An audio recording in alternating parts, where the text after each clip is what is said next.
Good evening, everybody. Welcome to Modern Day Debate. Tonight, we're going to be debating, is Islam true? And to start us out, we have Hussein on the floor. So 6 minutes, Hussein, and the floor is all yours.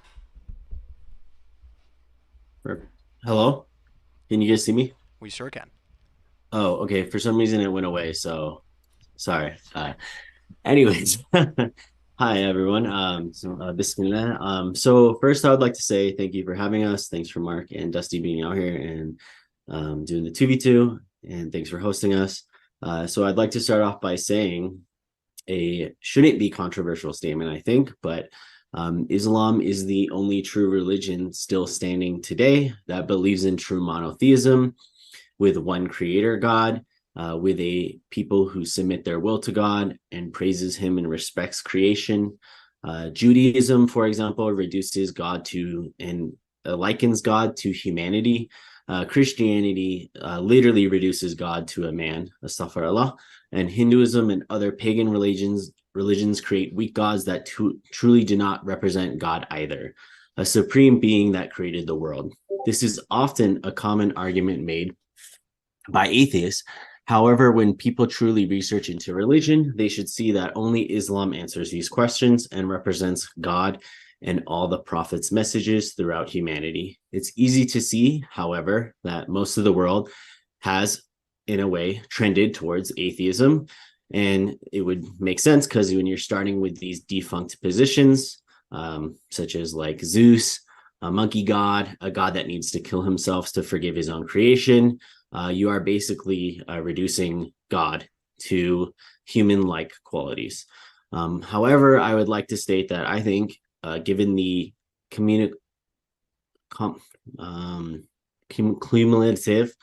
arguments made in favor of God being true, as well as it being God being a personal God, I would say in our human experiences, I would say atheism is just as irrational as believing in Zeus, a monkey god, or a god that needs to kill himself.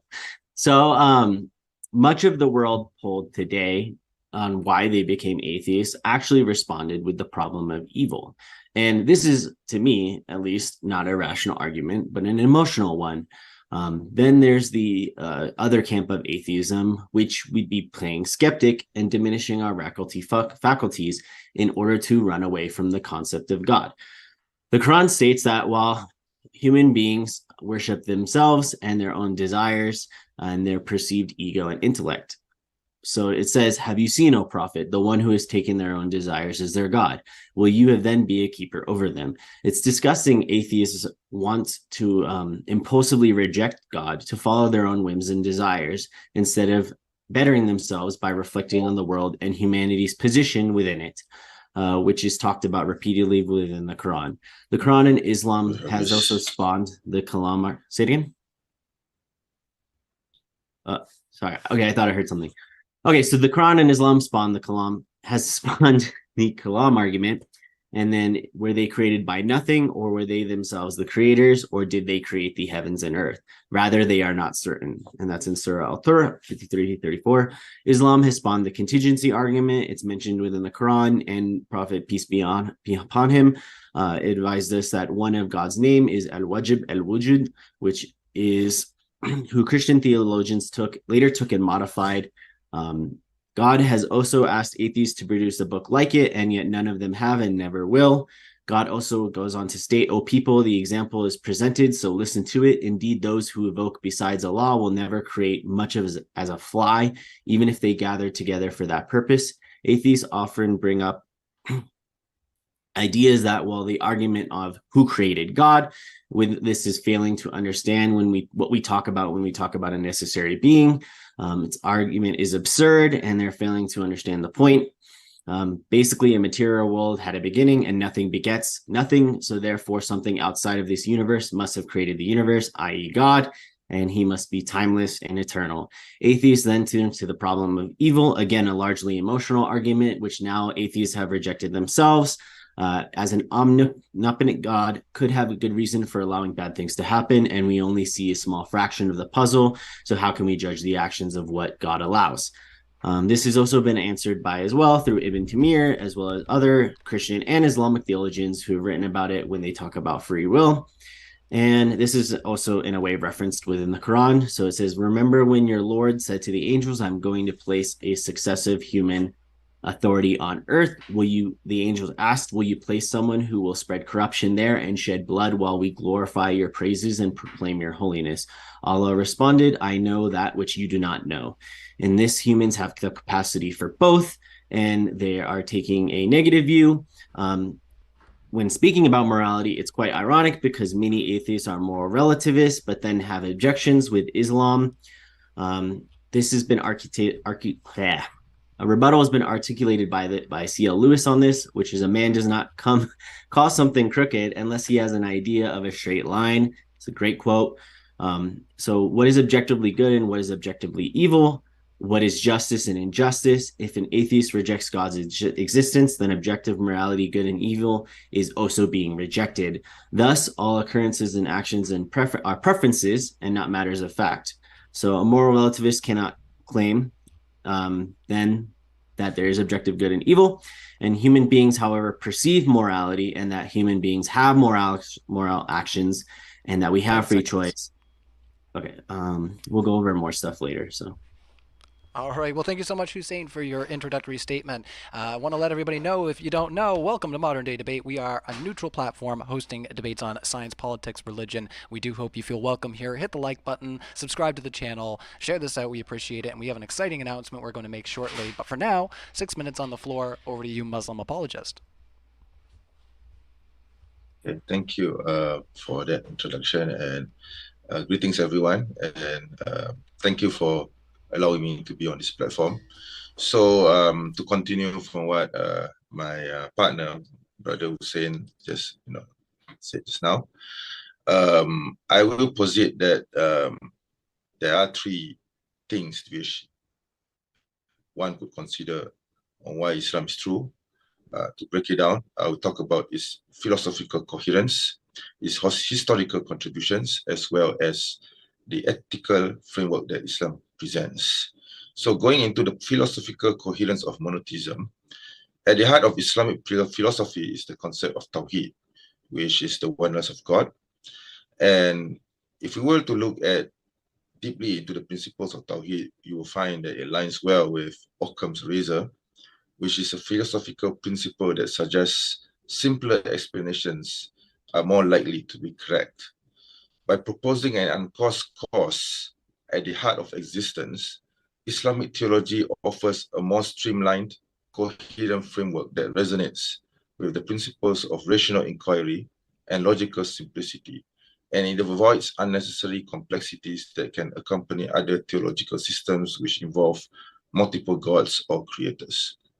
Furthermore, if we look into Tawheed, we will find that it is consistent with modern cosmological theories such as the Big Bang, which posits a singular origin of the universe.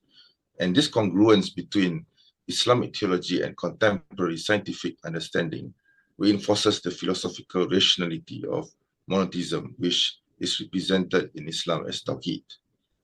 When we contrast this with atheistic perspectives, which often reject divine causations in favor of random chance or spontaneous natural processes, Tawheed offers a more purposeful and intentional explanation for the universe.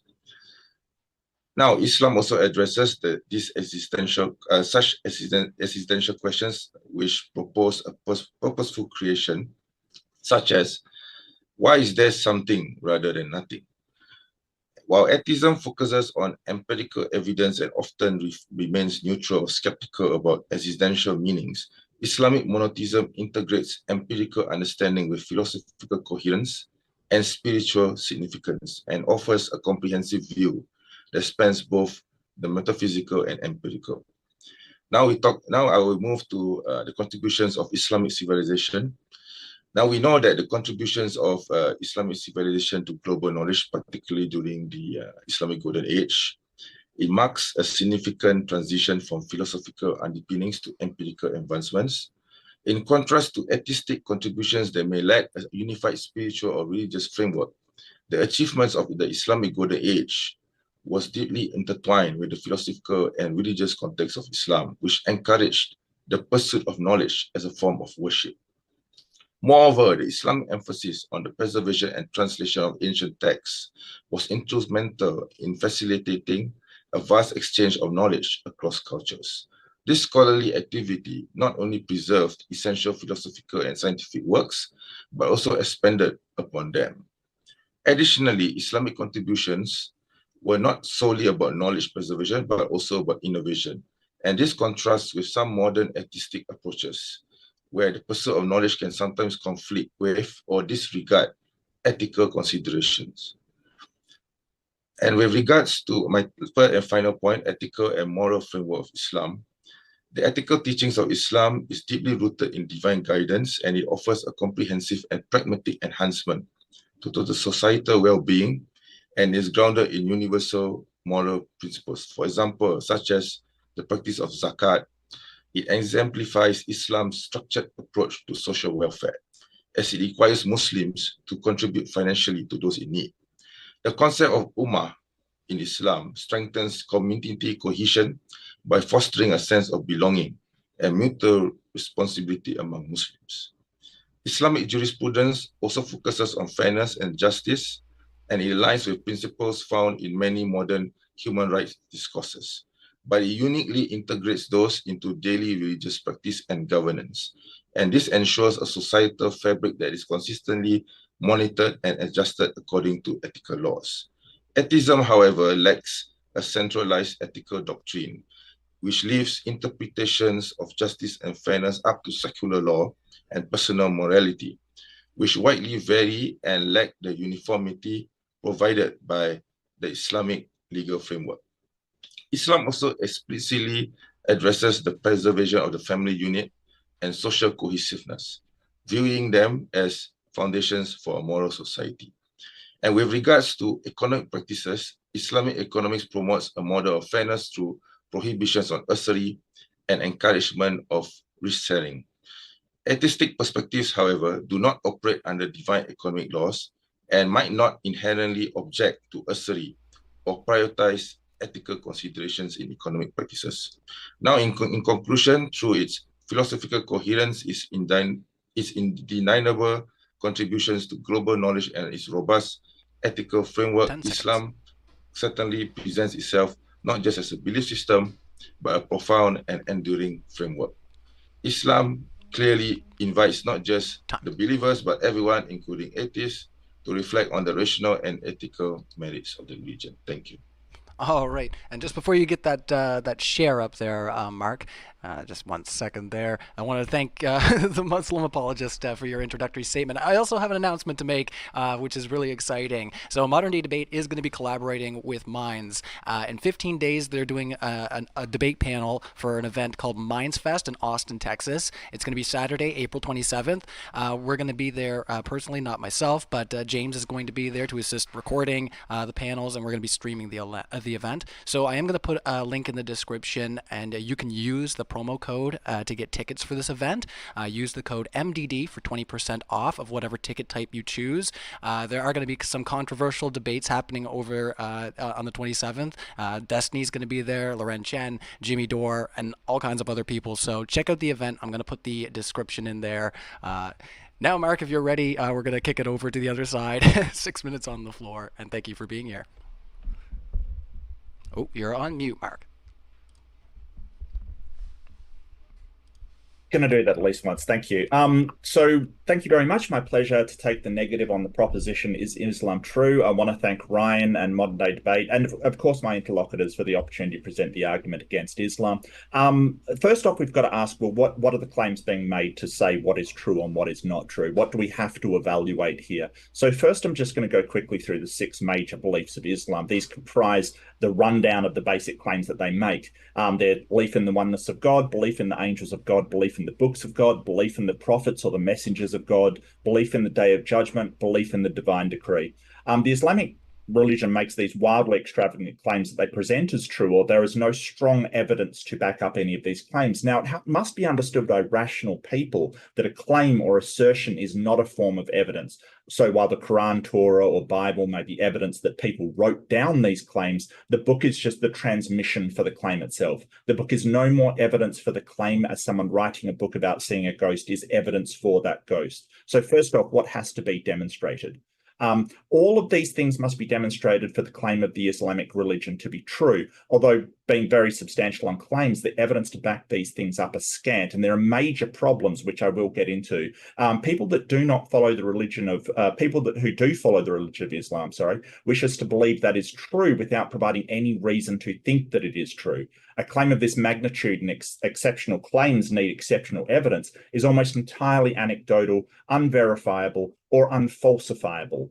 The problem with unfalsifiable claims is that a claim which cannot be investigated isn't even worth considering as true. And I'll use an example of this, Sagan's Dragon. Karl Popper, who's one of the founding people behind our modern understanding of scientific methods, talks about the importance of being able to falsify things. If I claim that something exists, like a fairy on my desk that vanishes anytime that it's looked at, I restrict you from finding out in any way whether it is false. And that idea is not even worth considering as true until I get something to show you. Otherwise, to be intellectually consistent, you'd have to accept any claim as true that cannot be investigated, which could be infinite claims about infinite gods, demons, leprechauns, and who knows what else. Now, people may accept things as true with little evidence, like if I claim to have a pen on my desk instead of a fairy, the evidence that people generally have pens on desks may be enough for a very small claim like that. However, the strength of the evidence should be in proportion to the significance of the claim. And Islam is making some of the most significant claims in human history. The evidence should be the strongest in human history as well, but it's not. Do you mean now I to be realize. sharing? Just a question. Do you mean to be sharing right now? Because you're not. I do mean to be sharing. Oh, well. I did share my screen. It's not up right now. Well, that's okay. That's all right. Yeah, okay. It's okay. Here, Let's go. Let's pop it up. Yep. We'll push on. No worries. Now I realize that I'm putting the burden of proof on the affirmative here, where probably it should be. But to be fair, I'll outline some problems that I'll submit of evidence and arguments against Islam for the discussion. I'm happy to discuss them in the dialogue. So we're talking about logical problems, the problem of evil. So why do bad things happen to good people? And we can certainly discuss that. The omnipotence paradox. If Allah is all powerful, there's paradoxes that arise with that, like can he create a boulder he can't lift? Can he create a burger he can't eat? There's problems of omniscience and free will. If God knows always what's going to happen, how do we have any free will if he already knows the outcome? There's lacks of reasonable evidence, as I went through the unfalsifiable proposition, divine hiddenness and absence, basically not being able to find this God. And there's also problems with confirmation bias, that apologetics is necessarily fitting the evidence to your previous conclusion, not following the evidence to where it leads. There's doubts about the holy text. There's errors in the Quran, like things like the heart is the source of reason, and things like the moon splitting in half. There's mythology in the Quran, Muhammad flying on a winged steed. There's Abu Talib, the uncle of Muhammad, who was very close to him and loved him, died without converting. Now, it should have been the easiest thing in the world to display that he was actually the prophet of God, but apparently he could not do so. So there's all this evidence against Islam and not much evidence for it. So I look forward to seeing that evidence tonight. So thank you very much for listening, and I'll send it back to Ryan to move us onwards. Thank you. All right, excellent. Well, thank you so much, Mark, and we'll just end the screen share there. Get back to our main screen. Thank you so much. And we're going to hand the floor over to you, Dusty. You have 6 minutes on the floor. It's all yours. Okay. Hopefully you guys can hear me because my headphones died.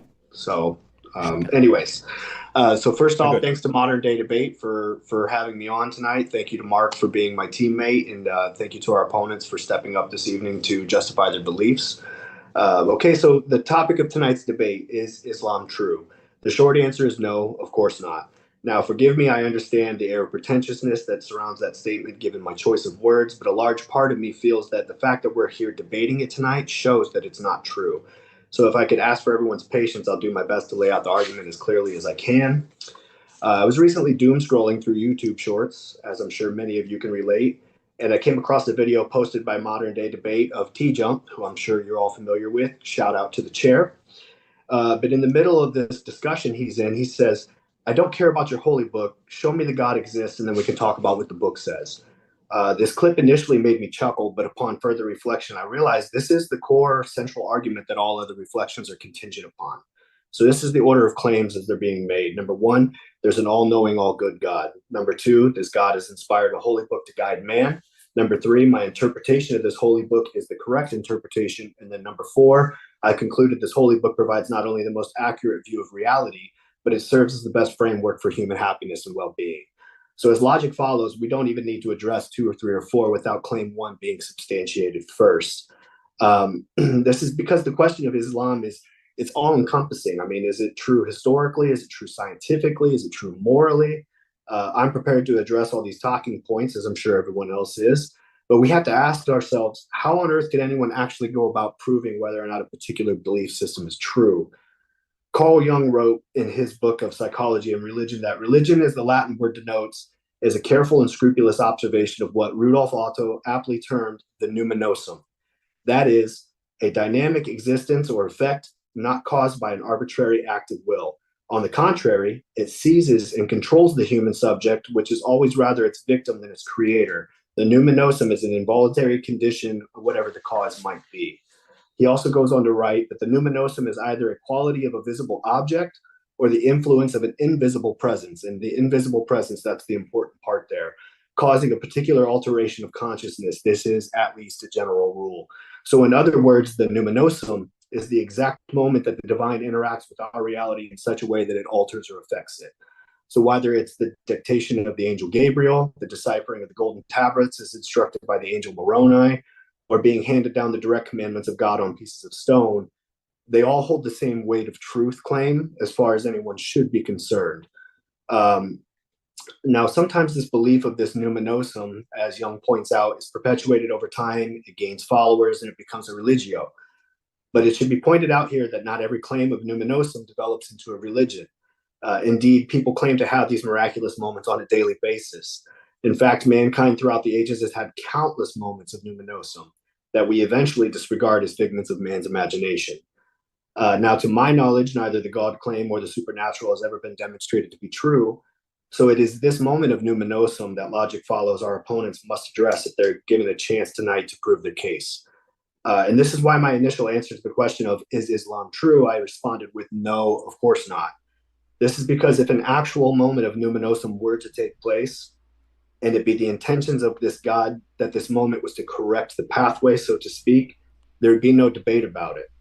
I would argue that if Islam were true, there would be no such thing as apologists, there would be no such thing as apostates, there'd be no such thing as atheists. In other words, if God really did interact with our reality, we would all know about it, and there'd be no discussion as to whether or not it actually happened. Again, I'm a skeptic here, but I love thought experiments. And if the theist can claim to know the mind of God, then so can I. If I'm an all-knowing, all-good creator of mankind, and somehow I've created them wrong, which I'm not even sure how that would happen, and their mindset of me and what it means to be humans needs to be adjusted, and I need to commit this act of numinosum to send this message, why would I send it to a small group of people in the desert who were ill-equipped to convince the minds of all humanity? This does not make sense of a God, and it shouldn't make sense of a God. And that's because this moment of numinosum must be void of human error and interpretation. It must rise to the standard of God, since man is fallible. It must not need human beings to reveal the truth of the moment or to spread the knowledge of it. It must stand on its own if we are truly to believe it's from God. And this is because, I see in a lot of debates between atheists and theists, theists will often go, what would you accept as your standard of evidence? And that's really a difficult question to ask, especially as a skeptic. Our only true response is, I don't know, but God would know. And that's really what it all boils down to. That's the core of it, is that if God really wanted mankind to know something about him, there'd be no need for humans to interpret that. There'd be no need for humans to spread that information. The moment of numinosum would be self-aware or self-apparent, basically. And so I will, I guess, concede the rest of my 30 seconds or so to the Q&A. All right, let us carry into our open discussion panel. But before we do that, I want to remind everybody hanging out in the live chat that all of our debates are uploaded to podcast form within 24 hours. So maybe more of a call out to the people listening on podcast. If you're wondering why you're not catching these live, it's because they're happening over on our YouTube channel, Modern Day Debate. So come check us out and subscribe to our YouTube channel. And once again, just remind everybody, 20% off the tickets when you use your promo code MDD for the upcoming event. That's going to be Austin, Texas, Saturday, April 27th. We're collaborating with Minds. Destiny's going to be there debating, Loren Chen, Jimmy Dore, and other people as well. James is going to be personally helping out at the events, so you might run into him as well. It's going to be exciting, and really exciting that this happened the way it did. So we're only about 2 weeks away from this event, so if you're going to be in the area, definitely grab your tickets up, and look forward to seeing that event here on Modern Day Debate as well. And let's kick it into open discussion. Hussein, the Muslim apologist, I like to put it back to the other side to let you respond to some of what you just heard, and then let's dig in.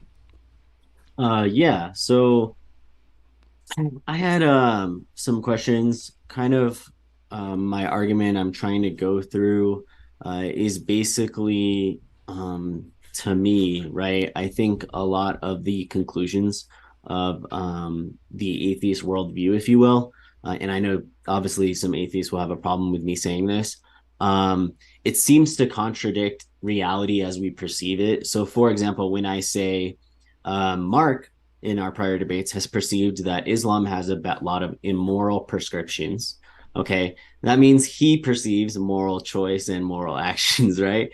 And then we've also talked about, well, okay, you perceive that you have free will and free choice.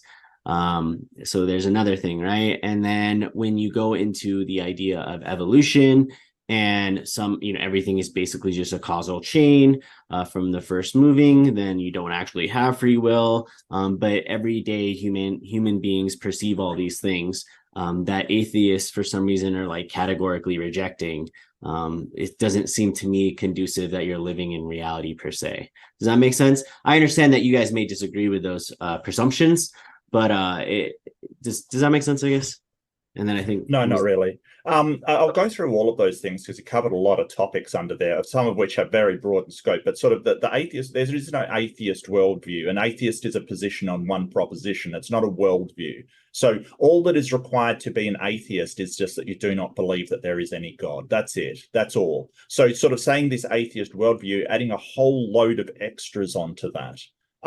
So, sort of an atheist may be a moral nihilist, not believe in morals at all. An atheist may be a moral objectivist and say that morals come from a standard of nature. I don't personally think that, but you can't leverage that against all atheists because that's not what all atheists think. So this is kind of irrelevant. And evolution, I'm not even sure why you're going into evolution. You're sort of calling it causal problems, and there is no problems. What is interesting, though, is your partner sort of said that, under Occam's razor, one God is the simplest explanation. But actually, that's not true. Under Occam's razor, the simplest explanation is zero gods and just natural processes, because the natural processes exist anyway. We know they exist. We agree they exist. You're adding a God to it, which means that under Occam's, zero gods is simpler than one. Yeah, I mean, you talked about other religions in the opening argument. You talked about atheism quite a bit, and you mentioned atheism was irrational. You mentioned the problem of evil. You quoted from the Quran about atheism, and mentioned the Kalam and the contingency argument.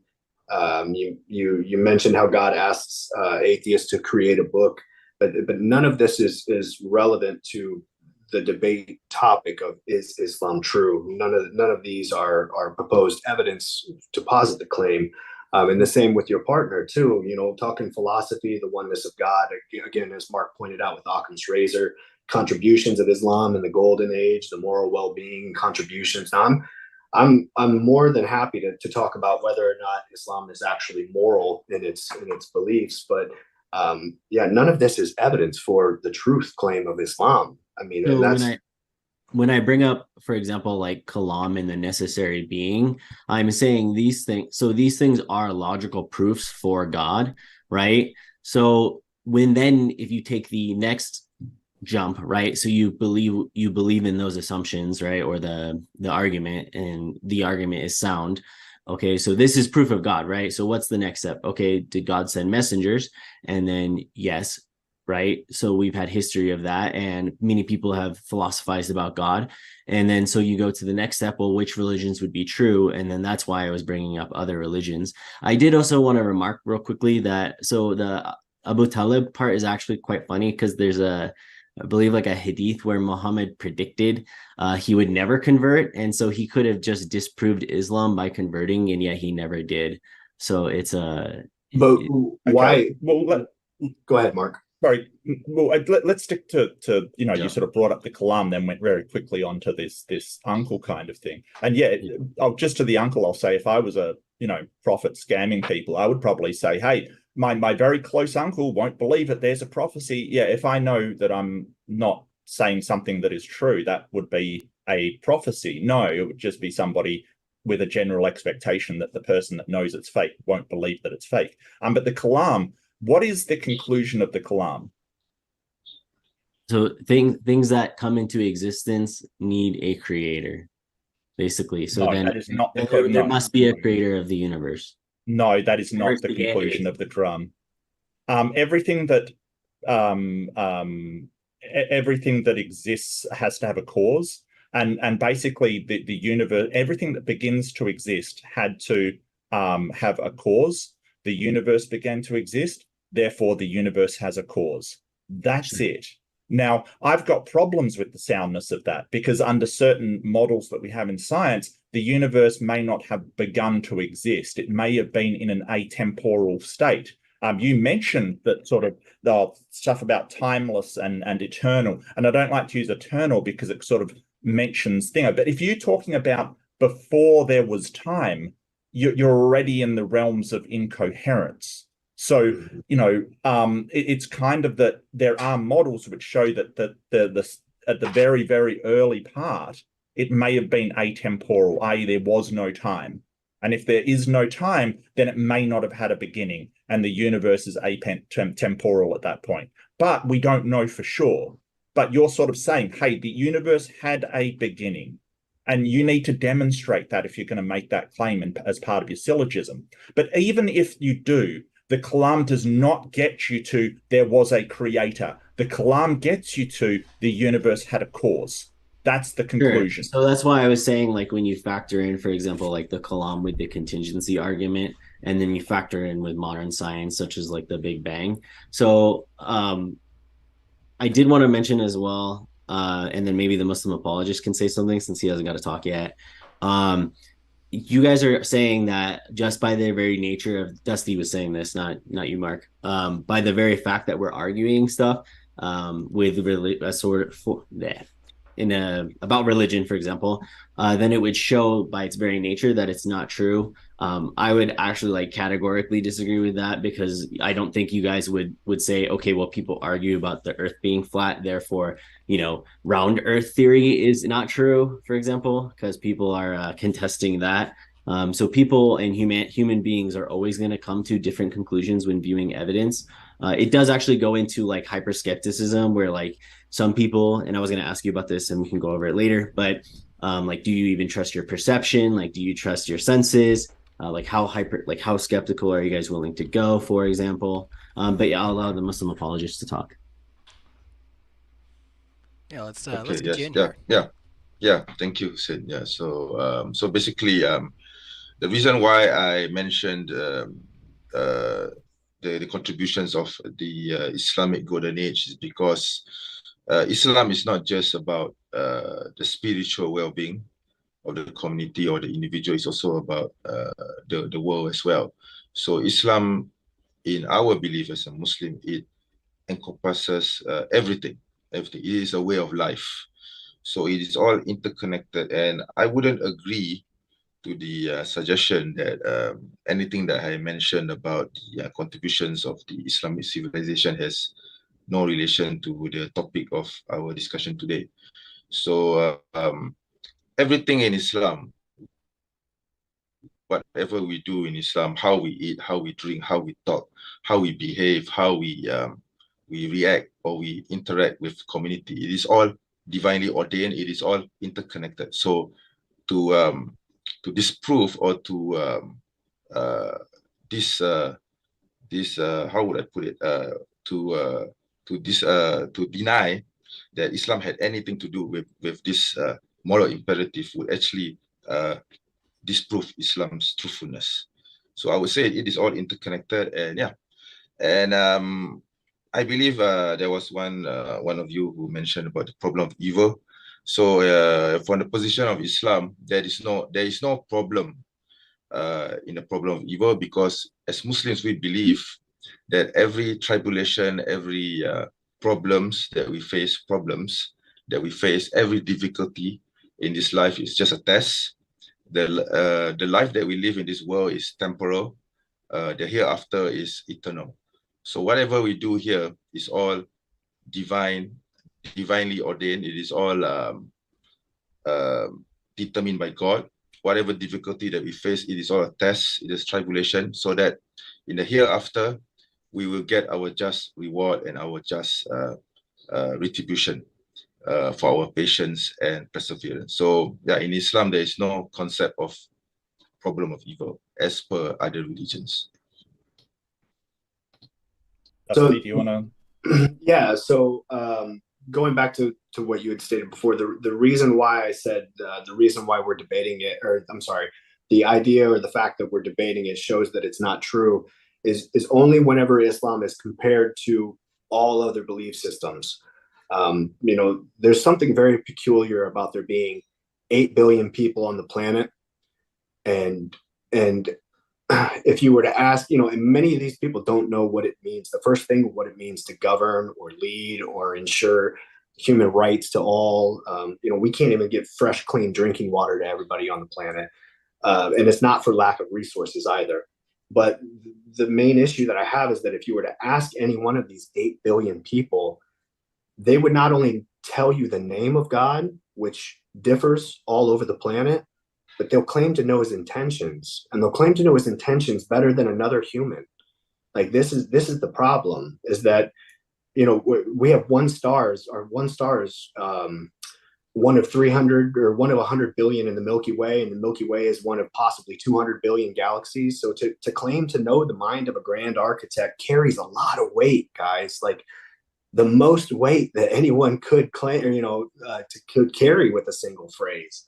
And so that was my contention, is that every belief that we've ever had about God has been shown to be wrong because there's no evidence proposed. There's nothing testable, verifiable, repeatable. And without that, you have to take the truth claims of Islam and put it right up on the shelf with the truth claims of Zoroastrianism, of Egyptians, like polytheistic, monotheistic, doesn't matter. If you cannot provide the evidence for the God claim, everything else is irrelevant.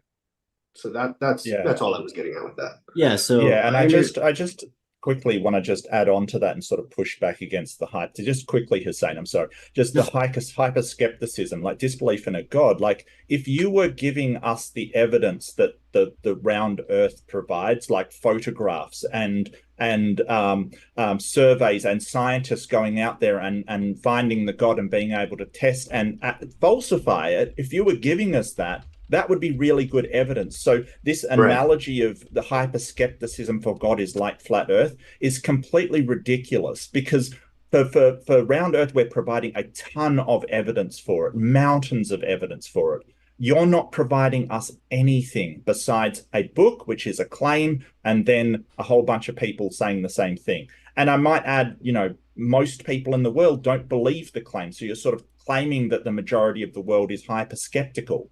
And that just isn't true. Yeah. So my point was, so you guys have both brought it up. So I guess two things. So the the vast majority of the world is religious, or at least spiritual. Even atheists themselves, when polled, have spiritual beliefs. So it clearly is something more than just the material physical world. And then most people and almost all societies, when studied human beings, they've all had a concept of a creator God. So these things are innate. And then I would reject the idea that you only need science to prove things. There's a plenty of things that rationally and intuitively make sense, such as like the law of non-contradiction and math. A lot of philosophical concepts, they are unfalsifiable scientifically, but we believe them because they make sense. So, and again, we're not providing evidence. I've said the contingency argument is a really great argument for the belief in God. So that is something that I can hold on to and believe in, and show that therefore this rationally makes sense and reasonably makes sense. And then therefore, what is the next step is, okay, is it a deist God? Is it Islamic God? Is it a Christian God? Is it a Jewish God? I mean, that's the work that people have to do. I mean, the fact that many people are just basically being NPCs and don't want to think about these things, I mean, that doesn't disprove the concept of God. No, okay, I don't think anybody is a non-player character that's sort of offensive to sort of say, hey, people aren't real people. It's kind of just, you know, very dismissive, and I think it's beneath you, Hussein. Sorry, but the whole idea that sort of an argument is evidence is not true. So an argument is a logical support of the claim. So when you have the validity of the argument, it's a logical support of the claim. You need the soundness as well, which is the evidence to back that up. You can't just say, hey, well, I have an argument, I'm going to present that argument, it is evidence. No, it's not. And that is the numinosum. That's what Jung was talking about. That's that. Yeah. It is the exact moment that Gabriel dictates the Quran to Muhammad. That's the moment you have to defend. And I mean, as far as I'm concerned, that's an unfalsifiable argument to make. So it's not worth even considering. And you were talking about how everybody, there more people in the world are religious than not. Yes, and we know this. I mean, human beings have been on the planet. Homo sapiens, archaic Homo sapiens, have been around for about 300,000 years. Modern Homo sapiens have been around for about 160,000 years. And some of the earliest forms of Homo sapien settlement, human settlement, is some of the earliest forms of spiritual beliefs. I mean, when they come across a settlement of bones, they can usually tell it's human because of ritualistic burials. So like, this belief of God has been around for a very long time, and no one's been able to provide evidence for it. So what we're left with is either God is divine hiddenness, or this is a figment of mankind's imagination. This is a byproduct of us eliminating certain selection pressures and getting to a point where I can't remember who said. Actually, I think it was Jung that said it best. He said, "We do have to go no, ahead. He can go. He can continue. But yeah, I was going to say. Yeah, I was just going to finish with Jung said it best, in that religion was created at a time where mankind had an overabundance of creativity, but was void of understanding of the chemical world around them. And I think once you step out of the dogmatic belief system and look at belief as a whole, this becomes abundantly clear. Yeah, can I answer to that? Oh yes, of course.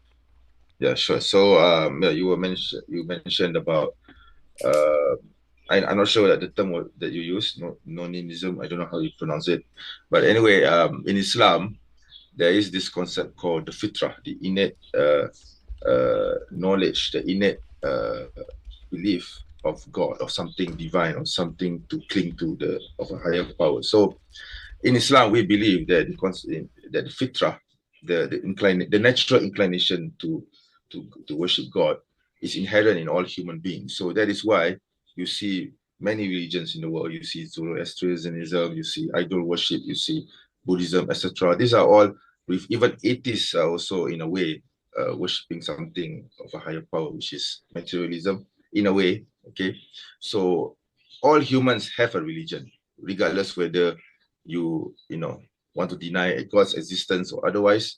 There is an innate sense of wanting to turn to a certain ideology or philosophy. So this is what in Islam we call as fitrah. Now, the natural inclination of a human being in Islam would be to turn to the one true God. So this is like I said, inherent. And how we know that God exists, we see in Islam, in the Quran especially, mentions that the existence of creation itself is evidence that God exists.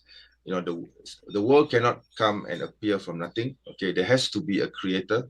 So this, of course, relates to my partner's arguments about kalam and the beginnings of the universe, etc., which I would not get into. But yeah, in Islam, we don't have this problem of why, or this question. We already have the answer to the question why humans, need to worship God, or why humans need to turn to a God. So we already have the answers to this. Yeah.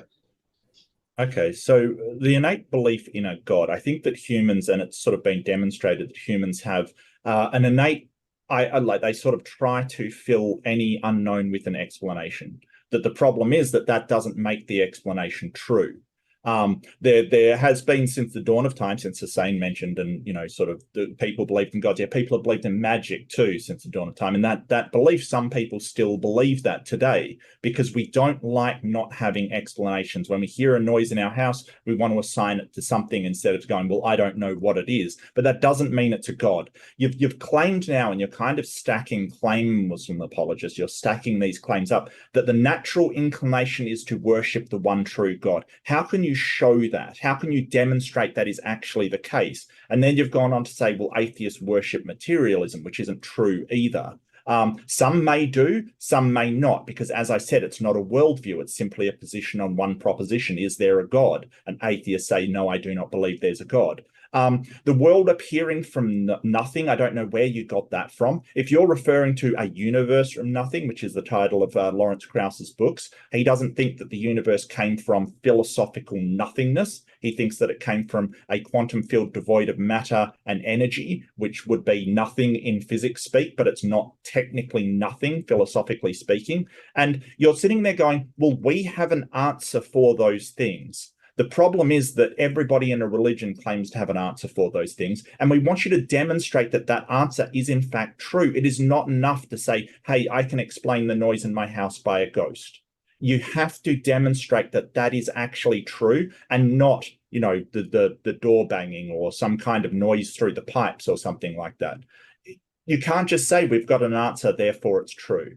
And a lot of your sort of statements today have been, well, there's moral things. There's the golden age of Islam. They're arguments from consequence. They're arguments that kind of go, oh, well, if Islam is true, then it is a good outcome. And we don't base what is true on whether there is a good outcome or a bad outcome. We base it on whether we have the evidence to back up its actual existence. So we need that evidence from you, not just assertions that it's true. Yes, thank you for that, Mark. So, so if you were to study religions, the history of religions, even Hinduism, for example, there is a one creator God, which of course sprouts into other minor gods. There has always been a one creator God, which is central to nearly all religions in the world. Zoroastrianism, there is also one creator God, which sprouts into other idolatrous gods. There's also Christianity. Okay, Christianity is supposed to be one God, but then it sprouts into three gods. And many other religions in the world will actually have an essential one God being, which eventually evolved into multiple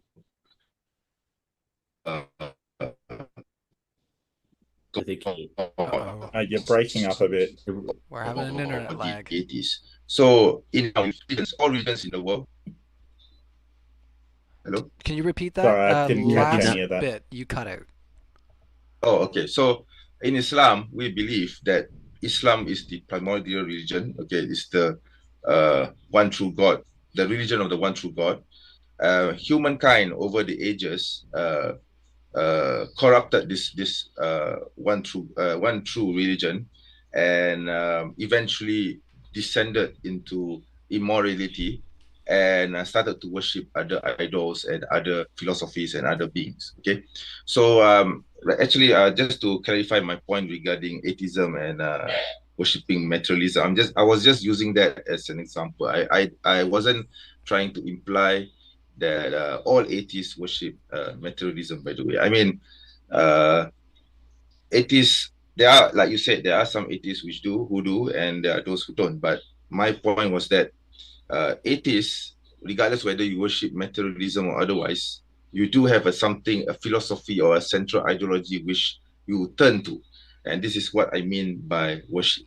Okay, so I think your point regarding creation, I think I would need to leave that to my partner, let him maybe perhaps if he wants to elaborate on that, perhaps he could do so. Yeah. Sure, yeah. So I was just gonna say, I mean, when Kraus did a debate with, I think it was Hamza Tortis, and they went over it, but basically you have logical inconsistencies. Like, so when people say, oh, there's something from nothing, sure, Kraus can redefine nothing, but he's basically saying like nothing somehow produced something.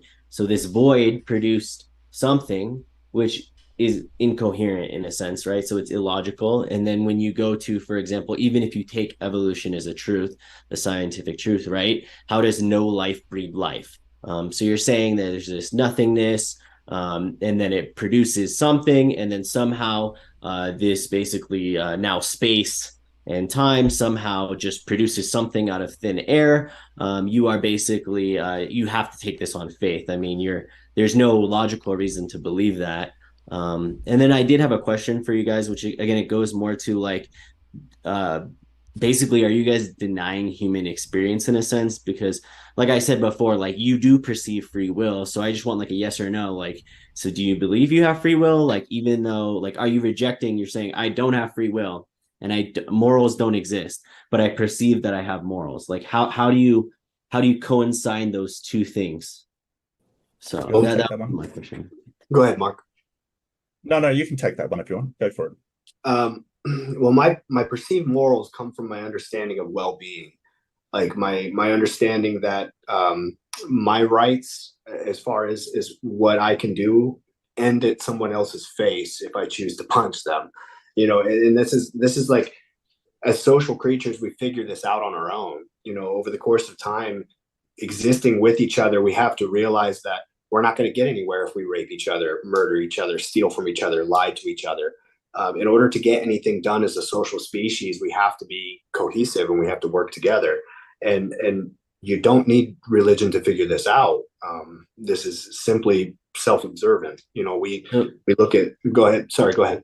No, I was going to say, I agree with you. You don't need religion per se on that. But for example, again, it goes back to the inherent absurdity of these conclusions and atheism, right? I think it's inherently absurd because basically you're saying, well, my morality is that because we're social creatures and we've just evolved in this way, I have a moral imperative to do things. Well, why? One. Two, you have an immoral imperative to get along with, and I shouldn't punch Dusty. But what if I just feel like it and I want to? I mean, there's no reason for me to believe in your morality if it's just random whims and we're just fragments of stardust that came out of nowhere with no, you know what I mean? Like with just cause and effect, and I'm a product of my worldview and my life and my experiences and yada yada yada.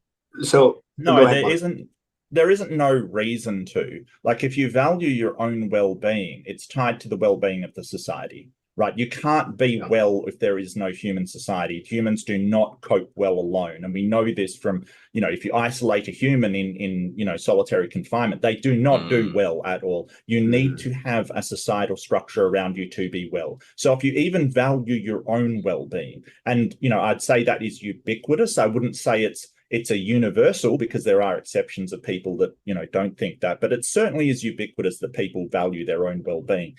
So that isn't something that's a problem. But if you're sort of conflicting ideas here, because you've sort of gone to determinism, which I don't know if determinism is true or not. I don't know. It seems like we have free will, but it seems like the earth is flat as well. And we know that's not true. A lot of our intuitions, when you're appealing to intuitions, they're good for making quick decisions. And I've told you this before, but they're not a good, reliable way to actually find out the truth. They're just things that occur to us and seem to be reflectively we know offhand, but a lot of them are false. Like when we look down an alley and it's really dark and we see shadows and we go, oh, is that someone? That's our intuition that it's dangerous. That is no way to decide whether that is true or not. What we do is investigate and find out if there is actually something there. So these quick thinking intuitions are not a good way to evaluate it. And you're also sort of making an argument or an appeal to consequences, it's called, basically saying, well, if there is no objective morals, then it's bad because there is no hard standard for everybody. But that doesn't make it true. It just means that you're uncomfortable with the idea and you don't like it. It's the same as if someone says, well, if I don't win the lotto tomorrow, I'll be broke. Well, yeah, but that's the reality of the situation. What you like has no impact on whether it is true or not true. Mm-hmm. Yeah, so No, you go ahead, bud. I was just gonna say, I mean, again, I could lay these very same claims to you. So, for example, you're saying, well, I should care about the well-being of human beings. Well, like if it's just an evolutionary trait, just like religion, why can't I discard it? So if you're saying, oh, we're just evolved to believe in God and it's just an arbitrary thing, well then why can't I say, oh well, I'm evolved to care about other humanity and human beings, but I don't and I shouldn't? Okay, well, arbitrary is a very specific word. It means that there is no deterministic, it's completely and utterly random, and evolution isn't. Evolution is a selective process, it's a deterministic process. So it basically will select what will survive and what won't survive. So yes, if you have absolutely no concern with your own well-being and you don't care about being miserable or your life ending or being locked up forever, then you can do whatever you want. There appears to be nothing stopping you. But if you care about your own well-being, if you care about the well-being of society, then you can form a moral system off that. There is no problem with that. And it's called intersubjectivity. It means that all of us agree that human well-being, at least our own, is important, or almost all of us. It is ubiquitous. Now, the whole idea that evolution is arbitrary is nonsense. We've evolved as social creatures. But even if you make the argument, hey, everything's deterministic, I don't believe that. But even if you do, then that even more says that there is an objective moral standard, because if you have evolved deterministically, there will be a correct way to be a human. Like there's a correct way to be a computer, and if it malfunctions, it doesn't work. Yeah, so if I say a correct way to be human would be to believe in God, then since we evolved that way, what would be your answer to that? You'd have to prove that we evolved to believe in a God. Okay, so like sociological studies, religious studies, the studies of all human societies, the studies of religion, the fact that the majority of people even today still believe in spiritualness, like this isn't enough for you, then you're just still going to reject that. You've got a problem there because you're equating morality, something that is sort of a way of how to behave, with a ontological statement, a statement about reality. Is there a God, right? Regardless of how we evolved, even if we evolved to believe in a God, it doesn't mean that God is true. Just as we evolved to, because when in the dawn of humanity, when you saw a bush rustle, you automatically reflectively acted, because the people that didn't got eaten by tigers. Basically, that's the analogy how it's described. So you will see things and sort of have fear responses to things that are not actually threats, because the ones that survived are the ones that responded. So even if that is true, it does not bear on whether it is reality that something is there or not. So you're trying to say, hey, we've got a moral imperative, or we've got a tendency to believe in a higher power that makes it true. No, it doesn't. You need evidence for that in order to show that it's true. Yeah, so that goes back to my point where I'm saying, like, okay, so I have these logical proofs, right? The Kalam contingency argument, things like that, on top of the fact that this is true in relation to human beings. And I think these collectively should point to that God is more probable than not having a God. And then I didn't get an answer, by the way, from you guys, and I just want to go back to it real quick. So do you guys trust your reality? So again, like when you see that you have moral action, moral choice, you perceive that you have free will, are you basically just rejecting these concepts, or do you believe that we have these, like your perception is true, like what you perceive in reality? Because you're saying, I see a shadow, it could be a ghost, like people perceive it to be a ghost, but that's not actually real, and I should investigate it. And then, so basically people's reality isn't true. So I'm saying this leads to basically hyper-skepticism and absurdity. That's why I'm saying I think atheism is irrational. Like the conclusions become irrational. But we don't really have a choice, though. I mean, when you wake up in the morning, you have no choice but to accept the reality around you. So then when it comes to researching to find out truths that match up most accurately to reality, that's when we have to work with the scientific method. I mean, because if like you were saying, you were talking about the moral teachings of Islam or religion in general, and that's where we get our morals from. Therein lies a really big problem, too, because when it comes to the different religions around the world, morality is a relative term. What's moral to one culture may not be moral to another culture. And then more expanded upon that is like even in your own religion, like with all the hadiths and with the interpretations of the Quran, there are people like you and the Muslim apologists seem to be lovely individuals, right? But there are people on this planet that believe and read the same book you do and think it's morally permissible to kill apostates and to kill cartoonists and to mutilate children. Like there are horrible things being done because of the moral justifications that are proposed in your book. And again, I don't want to go into a lot of it. No, I just don't think you watched my prior debates. Right. So I do want to let the Muslim apologist in here to respond to some of what you've been hearing here. So I think can I respond to the issue of violence in the name of religion? So I mean as Muslims, of course, we don't agree to killing people and groups like Daesh, groups like Al Qaeda. So these are people whom we would call the Khawarij. So these are deviants according to Islam itself.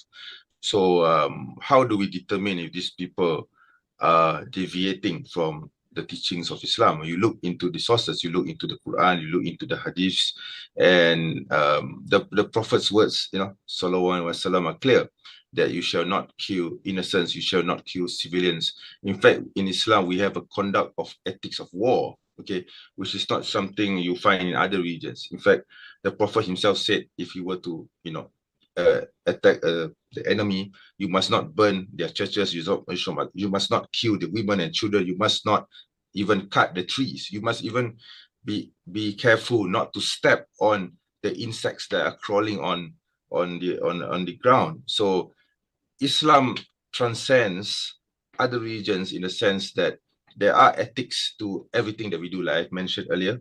So with regards to apostasy, there are laws in Islam which clearly says that apostasy is punishable by the death penalty. There are Muslims who of course don't agree with this, but I do believe in this. There is a clear hadith which actually mentions this, but however, this must of course be brought to trial before a judge, and there is due justice process. So in Islam, apostasy is a crime, just as rape is a crime, murder is a crime, and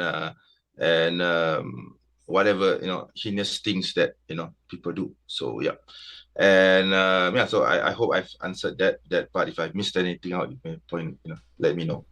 No problem. No, I just do want to object. I don't think we'll be in trouble at this point because we've been going, but let's just watch some of the words that we use. But that's okay. Let's carry on. Go ahead. My bad. No, go ahead, Dusty. Go for it. And again, I didn't mean anything, unnecessarily offensive to you guys by bringing this up. But my whole point by bringing that up is that they read the same material that you guys read, and they believe a lot of the same things that you guys believe. But this is my point, is that if this book is handed down from a good moral God, then there should not be any deviation. There shouldn't be people that can read this text and perform one thing or read the text and believe a different thing as far as the morality of it is concerned. Does that make sense? No, I get what you're saying, but that's just category, like, that's just, how do I explain it? That's just wrong, because That's just like, for example, have you taken like a media literacy class? For example, like there's ways we can go sit, both watch a movie, right? And there's jokes about it. Like there's a famous anime called Berserk, right? Okay, Guts is the main character. We're supposed to empathize and like Guts, the protagonist, right? And Griffith is this dude who lusts for power, and in it, he kills his entire band of people with him, right? His army, and he sacrifices them to like demons, basically. Okay, and then the joke is there are people who will watch this anime and with a half meme, some half straight face, and they'll say, "Oh, actually, Griffith did nothing wrong." And their point is that he believes the ends justify the means, right? And then basically this goes to media literacy. Like people can all read the same Quran and come to different conclusions because they're not thinking about it, they're not reflecting on it, they're not asking people of knowledge. And so just because some layperson wants to become like Al-Qaeda or ISIS and do horrible things in the name of Islam, that doesn't disprove Islam. That just says that these people are basically idiot. I mean, not the smartest. Okay, I can see where you're getting at.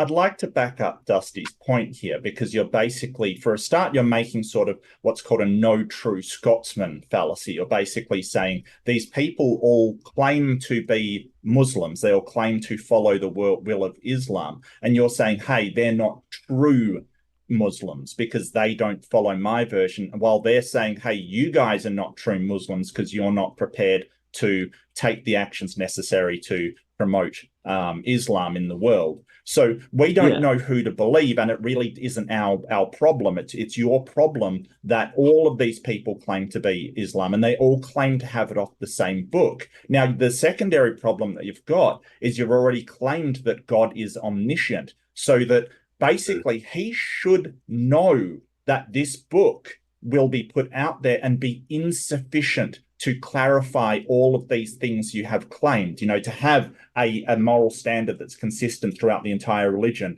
to have a system of governance that's standard throughout the entire thing. If a God knew that putting this book out there would cause that, why would he do it and not take further action to ensure that, for instance, that Shia and Sunni didn't have the huge schism that killed so many people in arguing over who is right?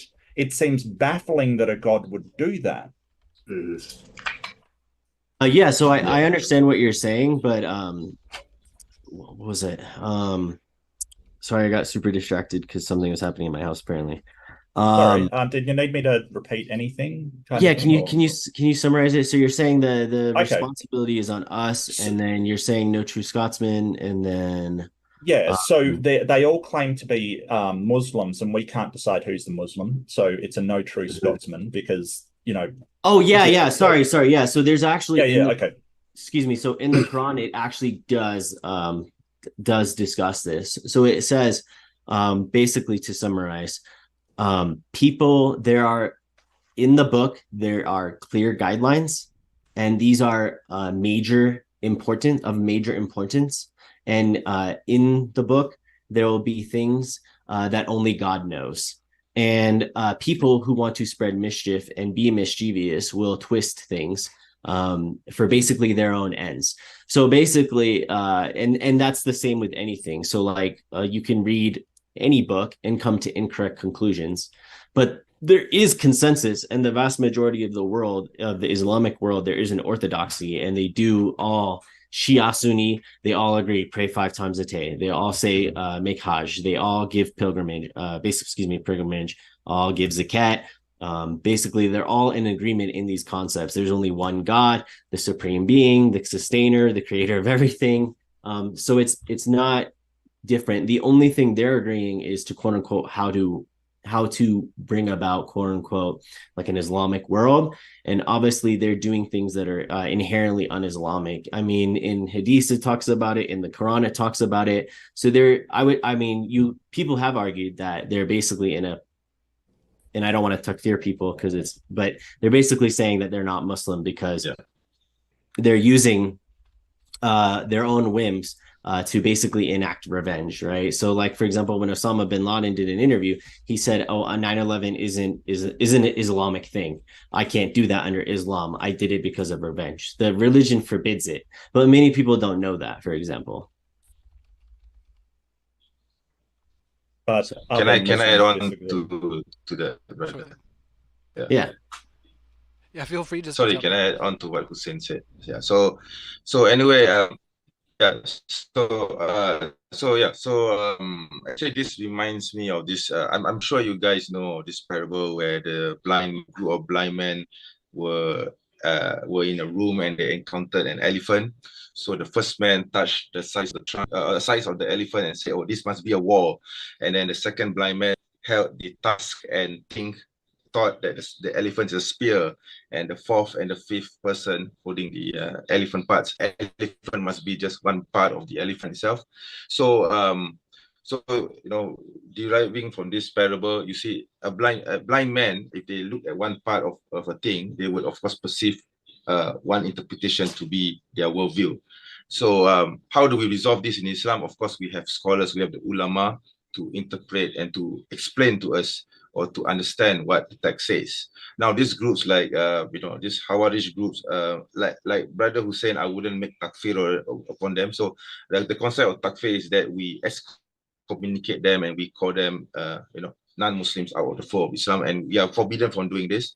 I would say that they are Muslims in a sense, but they are deviants. Okay, that's the best I could do. Okay, in order to avoid the takfiring of them. So they probably understand or understood the context of one particular principle just by looking at one aspect, but they do not see the whole thing holistically. So that is why when they look at like what the brother said, when Osama OBL decided to do what he did, he said that he didn't do this because it's Islam, but because it's out of revenge or political motivations or whatever it is that motivates him. So it is not about the religion, it is about how the person interprets one particular part, but they do not take into context the other parts which form the whole picture, just like the parable that I just mentioned just now. Yeah. Well, it's weird because we can understand that a blind person, and in this case, the prophets, of Islam and the people following Islam are not going to get the whole picture from touching the elephant. But a God should be able to understand that as well and find a different way to communicate the elephant to those blind people. Like they should be able to come up. We're not talking about a human that is limited by any kind of sort of corporeal means of doing this. We're talking about an omnipotent God, a God that is capable of literally anything. So you've got a problem there because you're sort of saying, hey, but these blind people are limited. They can't see the whole. Yeah, I understand that. Why doesn't God? I would say that it is already explained in the text. It's just that they refuse to listen, perhaps, or they are motivated by other desires, perhaps. And God knew that. They knew that they wouldn't listen and be motivated by other. Yeah. Yeah, but then they fail the test. Like the Quran states that this is the test of life. So it's a temporary place, settlement for human beings to be tested, to reflect and on our humanity, to reflect on our experiences, to reflect on life, to reflect on the beauty of the world, the ecosystem, how everything works in a unison almost. Like these things you should be reflecting on, and they reflect the majesty of God. And so if someone is it good that we're tested? Sorry, just a small question. Is it good that we're tested? Yes, trials and tribulations and tests make you grow. Right. So like when you have a child and you give them responsibility and they fail, then of course, then they grow through that test and that failure. So it's a good thing. Okay, so let's relate that back to the problem of evil that you said doesn't exist. And the Muslim apologist said that all of the evils are tests for people. That means that it is good that a child gets leukemia. Is that right? Yeah, they've talked about that. So even like other like Christian, that's a good thing.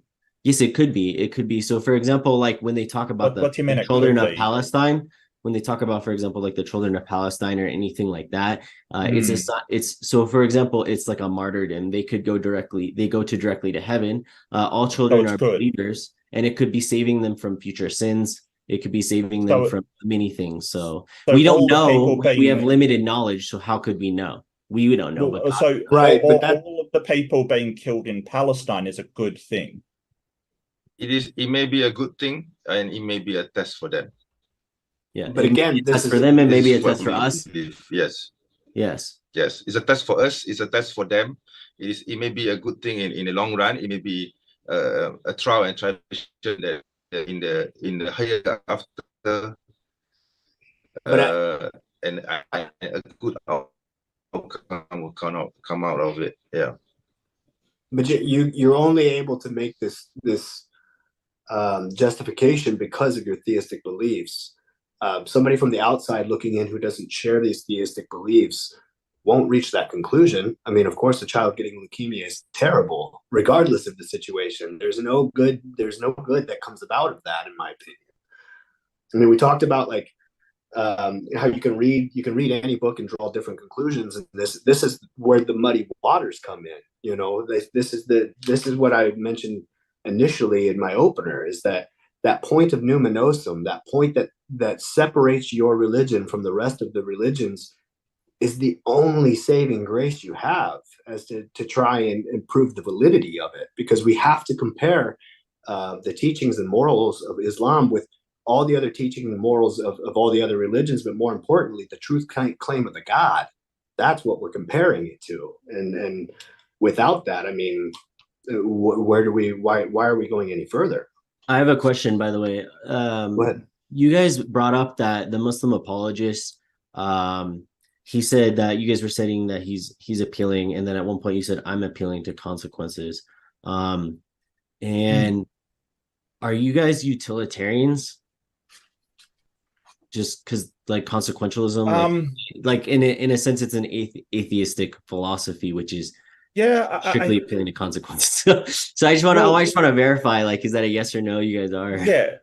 Yes, I am, but you've got a misunderstanding of what consequentialism is. It basically is the actual consequences decide whether it's good or bad. But I think I'm not a sort of, I would certainly put in intent in there, like intent consequentialism. So if you're trying to save someone, that is still good, whether or not the outcome is bad or not. But that's completely different than making the argument that something is true because it has good consequences. So you're not understanding the argument from consequences. No. I understand. Hang on. Let me explain. It's like saying, well, I put a lotto ticket in, one lotto, and I had a big windfall, and it's really good for my life. It's really good for my well-being. That is a good thing. As opposed to the appeal to consequences, which is saying, hey, I should spend all my money now because I'd like it if I win the lotto tomorrow. So I'm going to believe in it because I like the consequences of that action.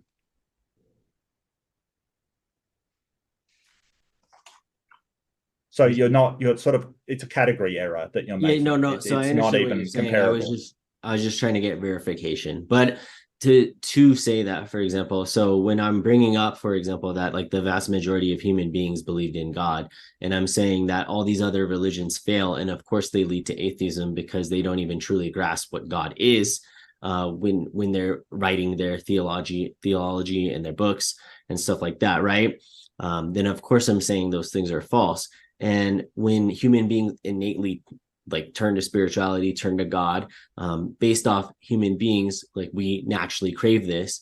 And then it goes back to where I said that even under a utilitarian framework, the vast majority of world being religious is better. So for example, like Muslim people give the most, the Muslim people have one of the highest life satisfaction, for example, while atheism, while you may disagree, doesn't lead to nihilism. Like the vast majority of atheists, when polled, they have higher rates of depression and suicide, for example.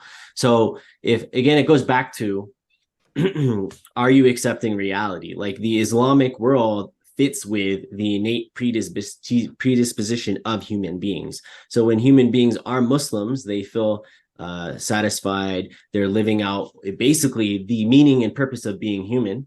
where atheists, they're rejecting it. And in a way, like I'm saying, when you, maybe not you, but when you reject free will, when you're rejecting that you have choice, when you're rejecting that morals exist, despite everyone that's human perceiving these things, then you are basically denying reality. And of course, that's going to make you depressed. Of course, that's going to make you have anxiety and anxiousness, because you're not living within the real world. No, that's not true. So you're mixing two different categories here, which is absolutely terrible. You're saying, does it feel good to believe in this thing? It may in fact feel good to believe in a, omnipotent guy that's in charge of the universe, and that we've got no problems because they're going to sort it all out, and believe that, hey, kids getting leukemia and stuff is actually a good thing because it's a trial, which I might add brings up the problem of, should we be trying to stop, say, if the war in Palestine is a bad thing, or sorry, if it's a good thing because it's a trial for us and the people and all this stuff, should we even try to stop it? So you've got problems there. But aside from that, if I want to believe that, hey, that's all preordained, it might make me feel good, but that is completely irrelevant to whether it is actually true or not true. And as we've said earlier, it is not a belief in God that is the majority of the world. What we have is a belief we want to give an explanation rather than have no explanation at all. And I've already been through this. So we see the progression from animism, like blaming things like the wind on spirits and, volcanoes as spirits kind of thing, to polytheism, that individual spirits turned into gods, to monotheism, where one God is basically sovereign over it all. There is no studies that go into, oh, well, a person has an innate belief in God. That is not true. They're basically saying that people have a willingness to believe in an explanation over no explanation at all. But that is completely and utterly irrelevant to whether or not that explanation is true. I could explain a bang in my house, but on a magic unicorn, it doesn't mean that is true because it makes me feel better. So you've got to come up with something better than it feels good to believe this stuff in order to demonstrate the actual truth of it. Okay. So, Muslim apologist, do you have something you want to say first, or? Yeah, I think I wanted to say something about the issue of Palestine. So, example. Oh, we're losing you again. You're cutting So, out. So with regards to we'll just stop your video whether for it is a good second. thing. Sorry, okay. All right. Okay. So yeah, can I continue? If you want to just stop your video for a second, maybe that'll help with the audio for now, because your internet's giving you a little All right. trouble. Yeah, I'm okay with that. Yeah. So yeah. So anyways, just to elaborate on the point of why we Muslims believe that something bad or perceived to be bad and evil happening in the world occurs. So of course, war is not a good thing. We do not, of course, want war at all in any place. We do not want to see a child suffering from leukemia or cancer or whatever disease, right? So we are not saying that this is absolute. We're not saying that no. When we say that it is a good thing, we don't mean that we want that to happen or we want that to occur. We are just saying that there may be hidden meanings, or there may be a hidden understanding of why such an event occurs. You see. So, for example, like you said, why the war in Palestine happened, and why are the people, are the Muslims in Palestine suffering? So we say, basically, we Muslims, as Muslims, we say, Wallahu alam, God knows best. And like I said, it may be a good thing for them in the sense that in the future, there may be a better outcome that will occur. Okay. Of course, it will also mean that they had to suffer, they had to go through famine and a lot of trial as a test of their own faith, as a test of what's occurring right now. So we as outsiders, of course, as Muslims who are not involved in the war, obviously would want to do our best to stop the war. So for those who are experiencing that, we say that this may be a trial, this may be a tribulation for them, and there may be a better outcome out of it. So that is, I think this relates to my partner's point about religion, especially Islam, gives a Muslim a sense of self-confidence and self-assurance that God is always there watching and presiding over such events, and that everything has a reason for, there's always a causal effect for anything that happens in this world. And I don't think, honestly speaking, and I don't mean this to be offensive, and I apologize in advance if it sounds so, I don't think atheism has an answer to this. If something evil were to happen to me, if I were an atheist, I don't think I would be in a sane sense of mind. I would probably be very upset. I would be obviously very anxious, and I would not be assured that, because I don't believe in a God creator, why would I need to be assured that there will be something good that comes out of a trial or tribulation, for example. Yeah. So yeah, that's my point. Yeah, Dusty, did you want to? I thought, Hussein, did you have something you wanted to add? Okay, so we're all so this is the problem. You've basically said, well, you know, bad things happen in the world. We can kind of agree on that. And you're sort of saying, hey, it gives me comfort to believe that there is some good that can come out of it. And I'm not saying that some good can't, but I'm still saying that that event is a bad event. And it doesn't like, just because your feelings are salvaged by thinking that a omniscient God is or orchestrating all of this, doesn't actually make it true. And you sort of didn't address that point. Like the whole sort of, you know, matrix question, would you rather have the hard truth or an easy lie, is basically where it comes to.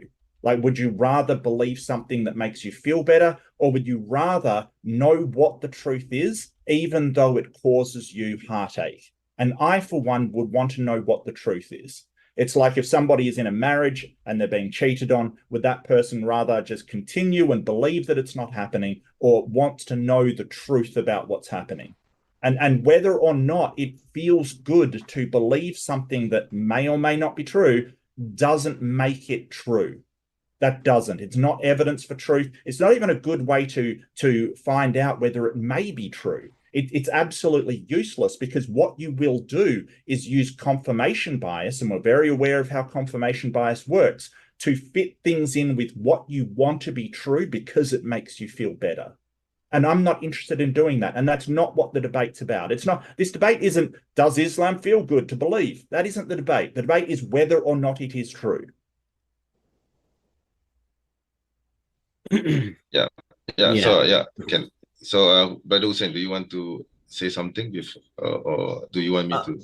You can go, because mine was just going to be asked why Dusty and Mark don't think the contingency argument is good, I guess. Okay, all right. So yeah, just to touch on your point, Mark. So yeah, I mean, I would say that it may sound or it may seem as though this is unrelated, but for me as a Muslim, everything is, like I said, it's all interconnected. So how would I put it? So you see, the thing is, as Muslims, we believe that God is always the source of knowledge, the source of existence. And why do I feel good that God exists? Well, God made His presence known to us in the form of, as per what the Quran says, the creation of the universe. So I think you would actually need to trace back, or you would need actually to go back to the existence of God itself, because you see the reason why you express your skepticism now is because you don't believe in a God. You don't believe that God exists. So this is actually the reason why whatever we say here regarding the problem of evil in Islam, and why we feel self-assured that God over us may sound irrelevant to you. So I think if we address your concerns or your understanding about the existence of God, or why is it that God does exist, and why we do need to believe in the God creator, then that might actually tie in to the rest of our statements, you see. So this arguments that we make, they are not in a canton, you see. They are all interconnected and interrelated, and they all lead to just one thing, which is basically Tawheed. Yeah, so I think Brother Hussein wants to say something, so yeah, just to continue, brother. Yeah, so I guess what we're saying is like I think the Muslim apologist, to summarize, is saying basically if you accept that God exists, then the problem evil isn't actually a problem because there's this other information that could be available, which is ironic because like T-Jump kind of talked about this where he says like, oh, in a perfect world there may be like other variables we can know, blah blah blah blah blah. He's basically inventing AI but making it God. So anyways, well, he's not in the debate, so I understand. So my whole point though was is to say basically you mentioned I think it was either you or Dusty mentioned Krauss.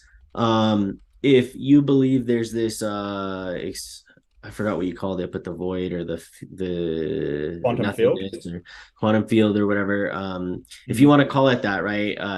Can't that, for example, be God in a sense? Like what if we logically can see that there needs to be some type of necessary being because of you can't have an infinite regress essentially, like what to you is this necessary being if not God then? But there's nothing to jump to the conclusion that this necessary thing has agency. Like this could have always existed, but there's nothing that says that this has to be a personal being or that it has to interact with us on a personal level. I've heard that rebuttal, but how is that a good rebuttal? Because for there to be nothing and then all of a sudden something implies agency. Like if I want to create a chair, Hussein, I have to create the chair.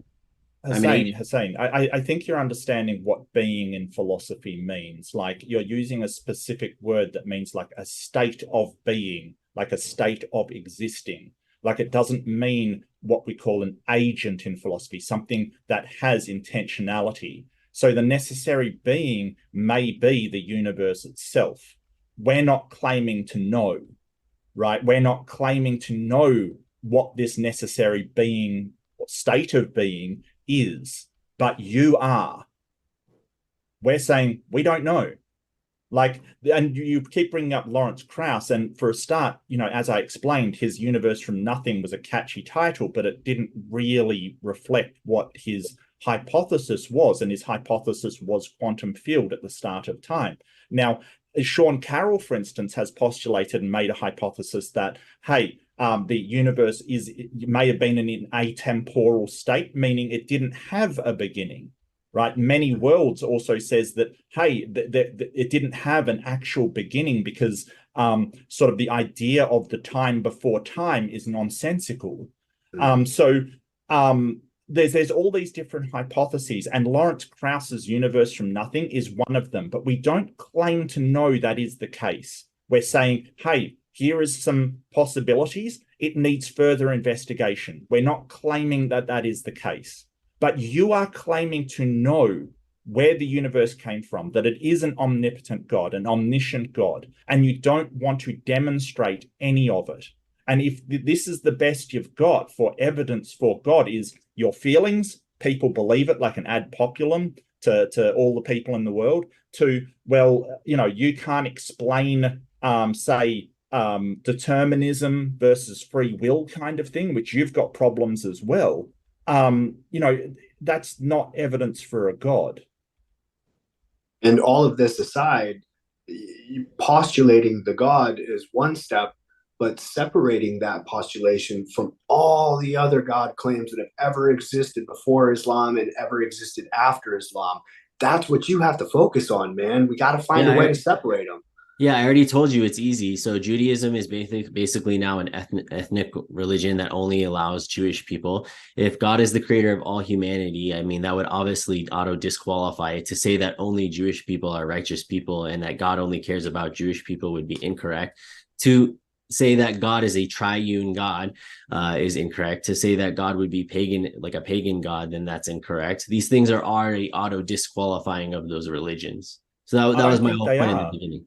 I don't think they're auto-disqualifying at all. Like you've sort of said, hey, I'm not going to like it if God this is again an argument from consequence. you're sort of saying, well, I wouldn't like it if God had one chosen people and chose to promote those people as special over everybody else in the world. And I agree that would suck, but that's not an argument on whether it's true or not. Yeah, but that's not what so that's just one point of view. So for example, right, if there is a necessary being, right, this being would have to be powerful, right? But within the Jewish scriptures, they've corrupted their religion, right? And they now say that actually Jewish people debated God, Jewish leaders, rabbinical Judaism, they debated God and beat God. So if God is all powerful, how is his creation more powerful than him? Paganism also has this problem. Again, they're diminishing God's stature as a necessary being. Then the same thing happens with Christianity when they're saying that actually God had to reduce himself to human form and then kill himself to take on all the sins to forgive humanity, right? He had to, quote unquote, lower himself. Again, these things aren't necessary beings. What they're describing are categorically not necessary beings. Does that make sense? Right, well, so again, that only leaves Islam. That literally only leaves Islam. Just quickly, as a point of order, just an omnipotent God could do whatever he wants, including lose a debate or lower himself. There's no problem with that. There's, you're sort of saying, hey, I don't like that. Well, you can not like it all you want, but that's not logically contradictory. Sorry, go ahead, Dustin. No, I was just going to again reiterate though, like I can appreciate the points that you're trying to address about these other religions, but again, finding fault in these other religions does nothing to postulate or provide evidence towards the positive claim of your religion. It just shows faults in theirs. Yeah, so if a God did exist and he sent messengers to people, they would all be preaching the same message, right? So when human beings corrupt that message, that's not the problem of the messengers, that's the problem of the human beings later corrupting them. And we see evidence of that. So for example, like the Muslim apologist had mentioned, like historically, there have been there's a debate currently. I know Mark mentioned this, but he said people believe that it's an evolution. So first we had just ritual spiritualism, and then we had paganism, and now we have monotheism, and that it was actually like an evolution. But that's just projecting evolution onto this. In reality, there's been they've said that there's been proof of monotheism throughout the history. So basically other people are just corrupting monotheism, and that's all Islam says. So these are, I would say, truths of Islam over other religions. You guys had mentioned that you're saying, okay, you can grant that there's a necessary being or necessary something, but you don't think it has agency. And again, this goes back to my problem with what you guys are saying. So how can it be a void, basically, or a static field, whatever you want to call it, and then all of a sudden it changes? So that by the very definite logical conclusion, for something to change, there has to be a will or an agency. There has to be some type of movement or cause or something like that, right? Whatever wordage you want to use, that implies that a God is personal, right? And then it has will and agency. Are you trying to say if something changes, like, for instance, a rock giving way and falling down a slope, that there has to be will involved? No, that's not what I'm saying. Well, you said for something to change, there has to be a will. So I'm not sure what you mean by that. It sounds like that you're saying, in order for the universe to change its state, there has to be some kind of agent with a will behind it determining that to be so. And I'm wondering how you get there. Yeah, how do you get that life came out of nothing? Well, we don't think life came out of nothing. Okay, so where did life come from? Well, I don't know for sure, but our best current hypothesis is abiogenesis, which is that certain chemicals, I lean towards amyloid world myself, but there are other hypotheses like thermal vents or panspermia. There's a lot of hypotheses out there, but just because we say we don't know doesn't mean you get to do a God of the gaps and say, oh well, you don't know, so obviously it's God. Yeah, but it's not, so it's not a God of the gaps. I'm saying that when you look at contingency, so okay, so even if we take what you're saying, any of those theories is true, right? There had to be something before causing that causal chain, right? And again, this goes back to, do you actually believe in like an infinite regress? Or, you know, that's what I'm saying. So there has to be something stopping that chain. Okay, and that chain I would have to be understand. God. I understand contingency and necessity, right? But if you're saying everything requires a necessary cause, then what's the necessary cause of God? And if you say, then well, you're just God failing didn't to understand God. hang on. Sorry. Then if God didn't begin to exist, he's the necessary cause for the universe.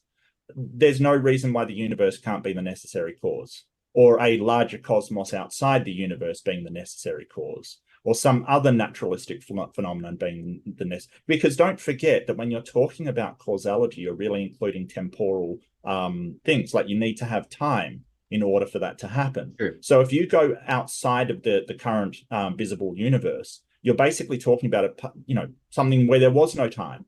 So does contingency and necessity even apply to an atemporal universe? We don't know. We have no idea, and neither do you. That's the thing. But you're claiming that God has to be the cause while not even knowing or able to demonstrate what the cause of the universe was. You just assert it's God. Yeah, to say what caused God is to not understand like the definition of a necessary being. So it's by its very existence, it has to be necessary. So God would have to be necessary. You can call this whatever you want. If you want to use the word universe, razzle frazz, like whatever random word you want to use, the concept we're describing when we talk about Allah, we're talking about the necessary being, the first mover, these type of things. So that's all we're saying, is that entity exists. Yeah, but why can't the universe be the necessary being? If you want to believe that it's the universe, I don't know. But you're sort of making a deductive argument. You're sort of saying, hey, there's nothing else that can be the necessary being except for God. But when I ask you, well, why can't this other thing that's naturalistic be the necessary state of being for the everything? You say, no, it's got to be God. That's not an answer. So what is this naturalistic thing? The universe. That's, I don't know for sure. I can't say, but why can't the universe be the necessary state of being? So it's unfalsifiable, right? We can never test for that, right? Scientifically. Right, which is why I don't claim to know that's the case. Okay, that's fine. But then you should be saying you're agnostic, not that you're an atheist. Why? I don't believe that gods exist. Yeah, isn't the God claim kind of unfalsifiable as well? Say it again. Correct. Isn't the God claim also unfalsifiable? I mean, not to me, like I've explained with like the contingency argument, the kalam argument, these type of things. And I don't have a problem with ignoring or not needing science for certain claims. So like I said, like math, for example, like certain mathematical concepts, certain axioms, those are unfalsifiable. We can't test them, but we know them to be true like innately. So. Okay, so hold on a second. What falsifies your God? Let's say it again. What is the criteria for, you're saying that God is falsifiable to you. What is the criteria for falsification of your God? Yeah, I told you, when you think logically about God, when you think logically. No. The falsification is no. I'm saying it's not falsifiable. I don't put falsifiability as my God. My God, or how I think of things, isn't, I don't only care about falsibility and like naturalism or science. Like there are things that we know that are outside of falsibility. That's my point.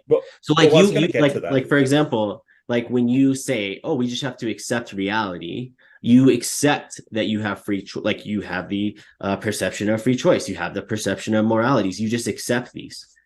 You can't. Okay, can you falsify them? Okay, so math is a language that describes things in our reality, right? It's basically a modeling of reality based upon a logical system that's descriptive. It's a language. So something that would falsify the way that maths works is if it conflicted with our reality and we knew it did. Like if you put 2 and 2 together, it equals 5 in maths, but there's 4 in reality. That would falsify math, right? That's easily falsifiable. It's so easy to do. So what we're talking about when we're talking about falsifiability is how do you know that it is not true, right? And you're sort of talking about, how do you falsify the senses kind of thing, which is kind of impossible. You're right. You have to sort of presuppose your senses.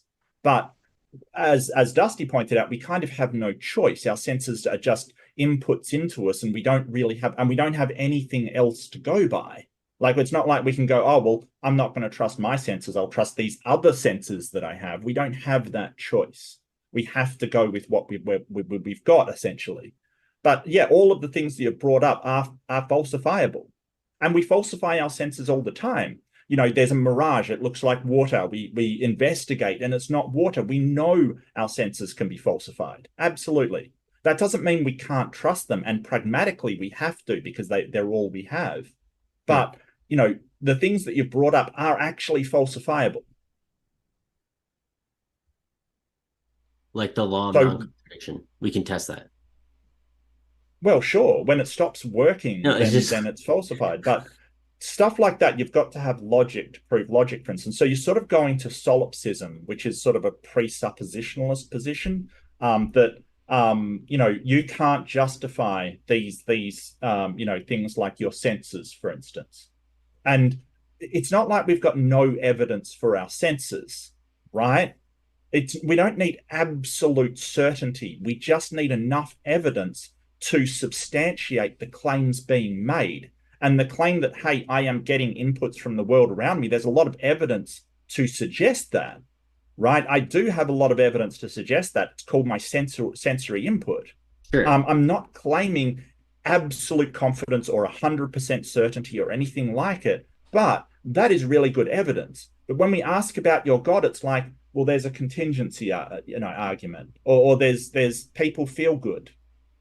What that's not evidence of anything. So again, I don't know why you don't think that they're evidence. So again, like it goes like, oh, when you see a table, for example, this is a really crude example, but when you see a table, you intrinsically know, for example, that there's a creator of the table. When we see the material world, we should know that there had to have been some type of creator. That's a logical conclusion. So these type of philosophical arguments are proofs. And to dismiss them maybe I'm not grasping what your reason for dismissing them are. I understand Dusty is saying that, okay, well, it doesn't prove your God technically. But I was trying to argue that it has to be a will. The God has to have a will. The necessary being, I should say, in this argument, has to have a will. The creator has to have had a will to start the universe. And everything we have currently points to that the universe started. So even if you wanted to take, and maybe this would be like all our current information right now points to, it's more probable, and that's what I was saying, more probable that a God exists than not. Dusty, that's a teleological argument. Do you want to handle that one? Yeah, I was just getting ready to say, how did you come about with that probability? Like, how'd you come about figuring that probability? Because real quick, you'd started. Well, I mean, I think there's certainly, to be honest, I'm just trying to get you guys where I'm at. So in a way, does that make sense? So like I said, for example, like when I think atheism leads to absurdity, because when you start to question these things, and then many atheist philosophers, for example, again, they point to, so okay, if everything is just a causal chain, then for example, like free will doesn't exist. We perceive free will, so again, you're negating reality. And I don't understand, like, you guys are just saying, well, I have to begrudgingly believe in that, but you are giving away that you don't truly believe your position then. Well, here's the thing, like, they argue, and I'm not necessarily on board with sort of the hard determinism position. I'd lean towards compatibilism, but I kind of sit on the fence that I don't know whether we have free will or not. But what we have is definitely at least the illusion of free will. So it's like somebody pointing at a mirage, right, and saying, well, look, there's water. And then you saying, well, I think that's the illusion of water. I think we have the illusion of free will. And you're going, well, now you're just denying reality because, you can definitely see it. not just because you intuitively think something doesn't mean that is automatically true. And when you say the teleological argument, which is what you did basically, and what that is, hey, things look designed to me, therefore they're designed. Well, number one, how did you know they're designed, right, as opposed to non-designed? Yeah. Okay, how do you know that? And number two, can you give me an example of the non-designed thing that you're comparing it with? I do want to give you a Yeah. chance to respond, and then I also want to hear from Muslim Apologist, because I know he's had a chance to sit and chew for a little bit, and I do want to check just before you answer how you guys are doing for time. You know, we're almost hitting the 2 hour mark, so we haven't hit Q&A yet. Yeah, I gotta go pray soon, and then I have to let my brother's dogs out and stuff real fast. But not right now, but soon. So Okay. No worries. We'll keep the discussion going when it gets to that time, and then I'll just we'll count on you, Muslim Apologist, to hold the floor down, and then we'll go into Q&A after you finish up there. Okay. So I'll let you carry on, and we'll get into it in a bit, guys, for Q&A. Sorry for injecting. yeah, no, you're fine. So to Mark, to answer your question, I mean, so again, I don't when we're talking about God, we're talking about like the necessary being. And so when we're saying that, you're saying like who designed the designer again, it's like I think it's like failing to grasp what we mean when we say God. We're saying this is a logical conclusion. So like just like for the word, there's no such thing as like an eligible bachelor. Like bachelor by the definition means single. And so God by this definition means like the necessary being. So it's outside of all these things, and he would be the designer. So he can't be designed. That's what we're saying. And then you mentioned something else, but it's fine. Well, you're sort of saying you're sort of saying, hey, this thing's, you look at the world and you say it's designed. Oh, yeah, I wanted to ask you. Where is the non-designed thing you are comparing it to? Yeah, so God would be the non-designed thing, but can you give me an example of like why you think the world is not designed? Like why? So you guys are, it sounds like you guys are flip-flopping between the world is random, but then it's not random, if that makes sense. No, never said that. Never said So that. is the world random to you? Like the universe, our existence, everything is random. I think that, well, physically, like deterministic processes happen, and they're deterministic. Now, we may ascribe them to be random, like, where a rock falls down a mountainside is random to us, right? We call it random. But in reality, it's pseudo-random. It's determined by the laws of physics and, the priors, where that rock was, how much it weighs, all these different factors. So our description of random might not really be random. It might actually be just a series of deterministic processes that we can't possibly investigate because it's too complex. That's all. We don't think the universe is random, but you sort of said, who is the creator as your very first statement? Like, you are begging the question. You are putting things in that you have not yet demonstrated. That the cause of everything is actually an agent, something with will, and decided this, and creator, that it created the universe. So you have to show, before you can say who is the creator, number one, you have to show it's a who, and number two, you have to show it's actually a creator.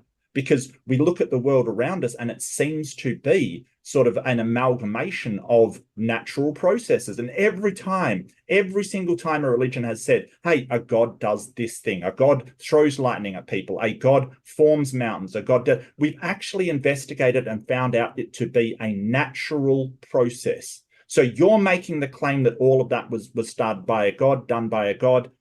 Prove it. Demonstrate that that is actually the case. And also, to add on top of that, evolution itself provides alternate explanation to this complexity that we see, that's perceived design. I don't believe that. Even if evolution is true, I don't believe that it discounts God.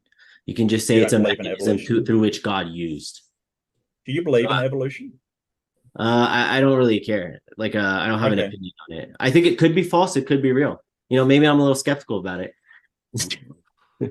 There's a ton of information, like there is a ton of evidence for evolution, like papers and studies, and it is probably the most singularly tested idea in our entire society. Can you show me the interspecies fossil record?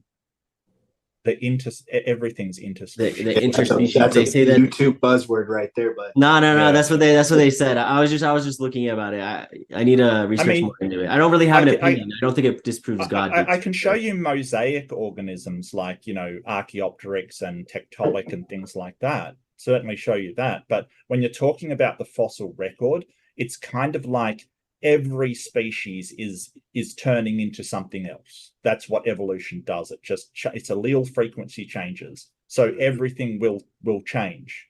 There is no specific interspecies record. I'm not even sure what that would mean. But anyway, we're kind of getting off topic as well. I do apologize. That's mostly yeah. Let the Muslim apologist talk, and I need to go real fast. Okay, no problem. Just be a second. I apologize, by the way, guys. Yeah, take your you're time. good. And if anybody needs to take any breaks for any other reason, just let me know. Feel free. But Muslim apologist, give us your thoughts on some of what you've been hearing here. Yeah, there isn't really much to add on because I think I agree with what Brother Hussein said. But I'm curious to know what do you both actually believe about the concept of afterlife, or do you think that there is no afterlife? Do you think that our purpose here is to exist, to live, to survive, and then die, and then it ends there? I mean, I'm just want to run. How would you actually explain this? Oh yeah, I don't think there's an afterlife. I've got no reason to think there's an afterlife. Nobody has actually, been properly dead for, past the point where their brain has died that has come back and said, hey, yeah, there's an afterlife. So I've got no reason to believe that. And it seems that when we die, we just end. If you want to make a claim that there is some kind of afterlife, then you have to demonstrate that that claim is actually true. So again, I'm really sorry, Muslim apologists, but I got to put the burden of proof on you for the claim that something else happens, because I don't see this happening. Dusty? Yeah. No, you hit it right on the head, man. That's spot on. And then on top of that, believing that there is no afterlife puts a lot more valuable on the life that I'm currently living. I don't appeal to what's going to happen in the next eternity. I focus on the now, man. I focus on the breaths that I have in my lungs, because once that's done and over with, I have no other mark to leave in the world. It's done. And so, yeah. So I guess this goes to the issue of morality. Then let's say if I were to go on a rampage and I murder and kill 1,000 people, and then I die, and I was never arrested for such a crime. It just ends there, and that's it. And that's it. That would be crappy, but that's the truth of it, man. There's no justice for the victims. There's no retribution for what I've done. Again, this is an argument from consequence. You're basically saying, hey, well, it feels bad if somebody can do horrible things in the world and not be punished for it. But that's irrelevant to whether it is true or not. I can believe that, hey, it's really unfair if I've gambled on the lotto 500 times and I haven't won anything, so I will be winning tomorrow because that's justice. But the world is unjust. It's not fair. It's not, this whole idea that, but it makes me feel bad is not an argument for whether or not it is true. Yeah, so I guess this also goes back to your initial skepticism about the existence of God, which is what I actually mentioned earlier. So I think if we actually address that, then it all falls into place, you see. So it's quite difficult to actually go into other aspects of Islam without actually addressing that main point, which is basically the existence of God. So yeah, well, I think it's crucial as a jumping off point. Do you agree, Dusty, that the existence of God is the very first thing you would have to demonstrate in order for anybody to consider Islam true? but we don't get evidence, strong evidence. There's sort of weak evidence like anecdotes, and we have a book, and it feels bad if we don't. I mean, that's not what we'd call strong evidence. And like I said in my opening, the evidence supplied should be proportional with the extravagance or the size of the claim. So if I claim I have a dog, okay, I probably wouldn't provide a lot of evidence for that. That's fine. But if I'd said I had a dragon, you would need way more evidence to show that is actually the case, because I'm making a much bigger claim now. When you claim that there's an omnipotent, omniscient, invisible, unseeable God that has control over everything and is responsible for literally everything in the universe, that would require a lot of evidence, because that is one of the most significant claims that has ever been made in the history of humanity. Yeah, so I had a question on that. So when we brought up like Abu Talib, when prophets did miracles as well as like prophecy, is that a good enough proof? Because I remember some other people, they said like, well, getting things right doesn't mean that basically God exists, if that makes sense. But the point, it's kind of like in a way like a straw man of what we're trying to argue. We're trying to say that he basically had access unknown to people at the time, except for with God, because he's predicting the future. So for example, when he's saying, the Romans will, I forgot the exact thing, but like the Romans will beat the Persians and then the Persians will beat them again, or vice versa. I forgot exactly what it was, but basically the prophecy became true. And then some people have said like historically that was like unlikely, and it was the base basically the same as like the Eskimos beating the world superpowers today. And so they've said that like, the fact that he got this this prophecy correct is like really probability low. So when he has all these prophecies, for example, then it goes to prove Islam is true. Another one, for example, like the Bedouins will have it says like the Bedouin Arabs, so not the city Arabs, the Bedouin Arabs will be competing in building basically skyscrapers, and then he explains how basically that in another hadith that Arabs will have treasures from the earth, which is basically oil.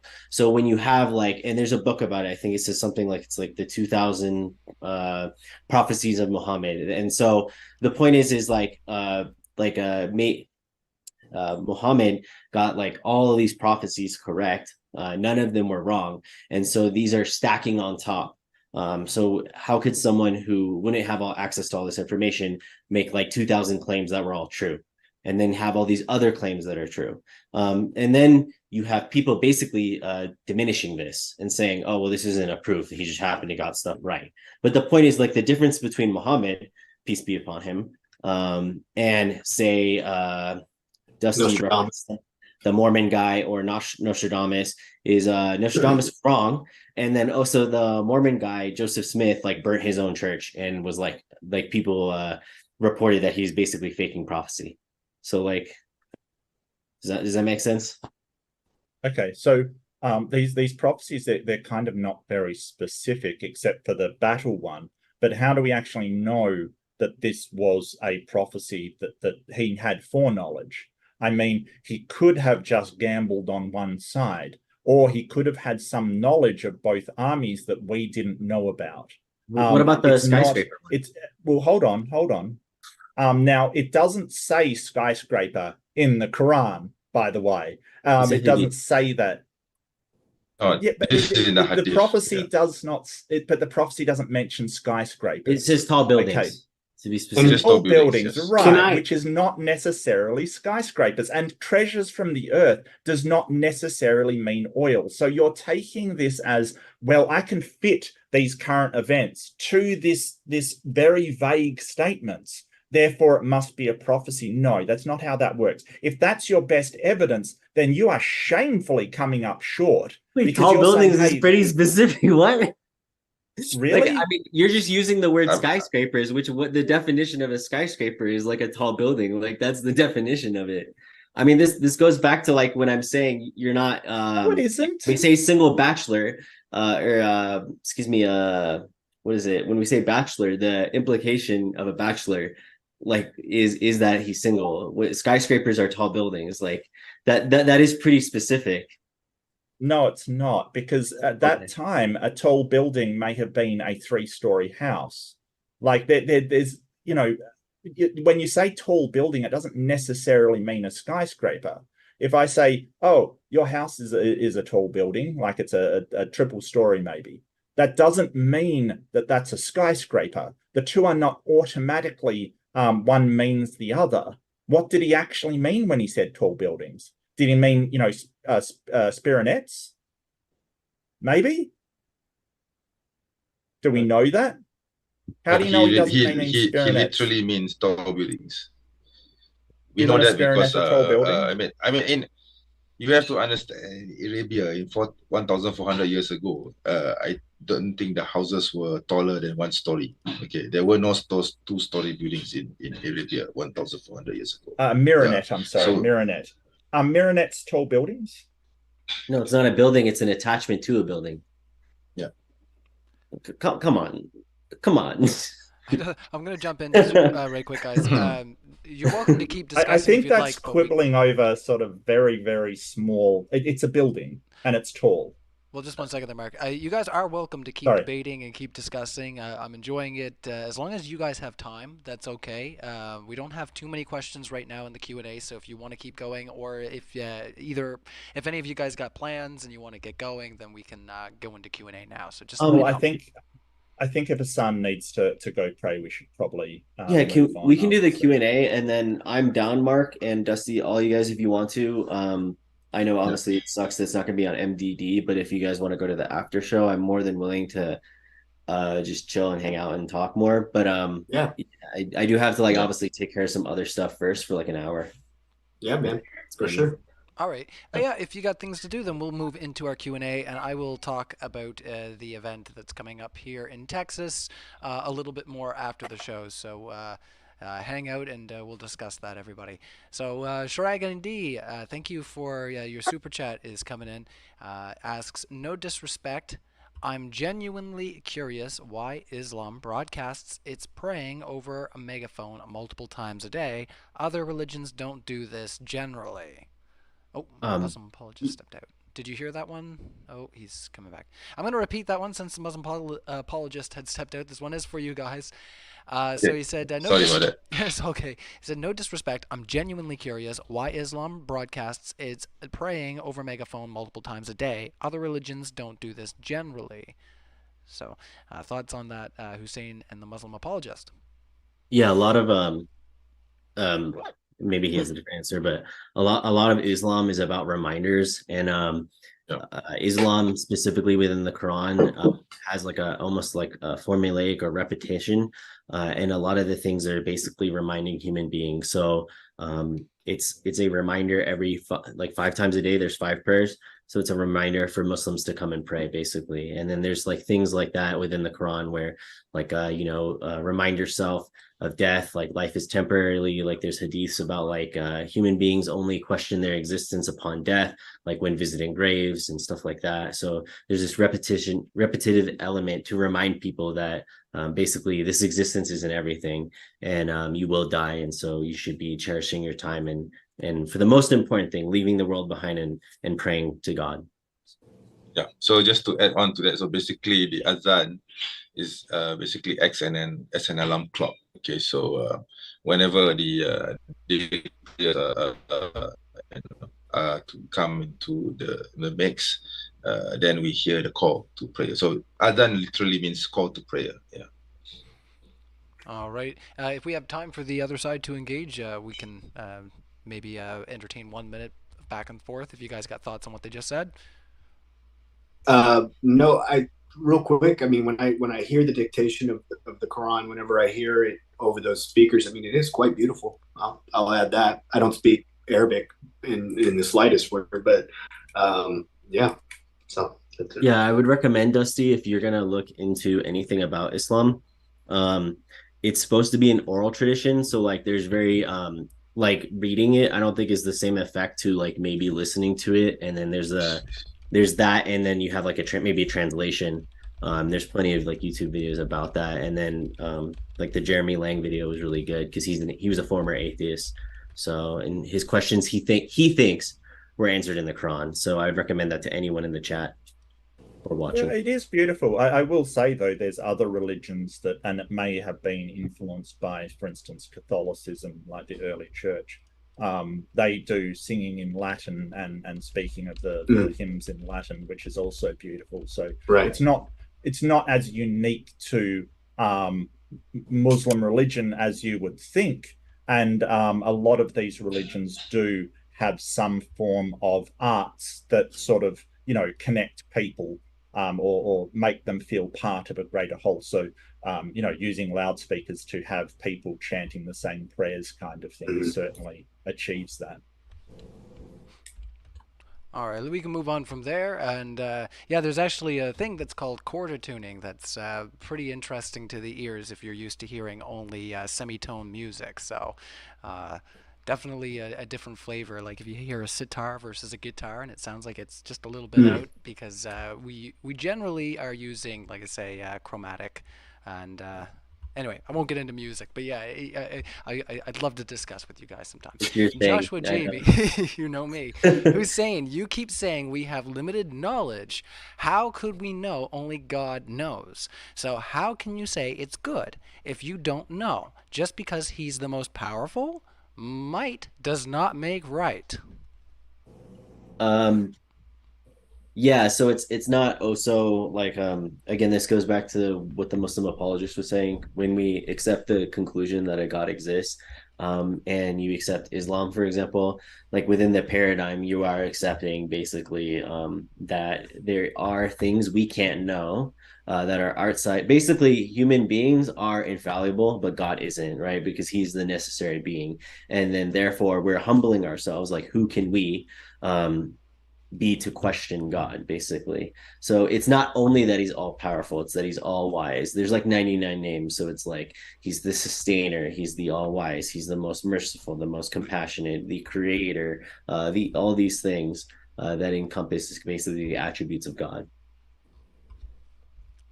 All right, any thoughts around the panel, or do you want to carry on?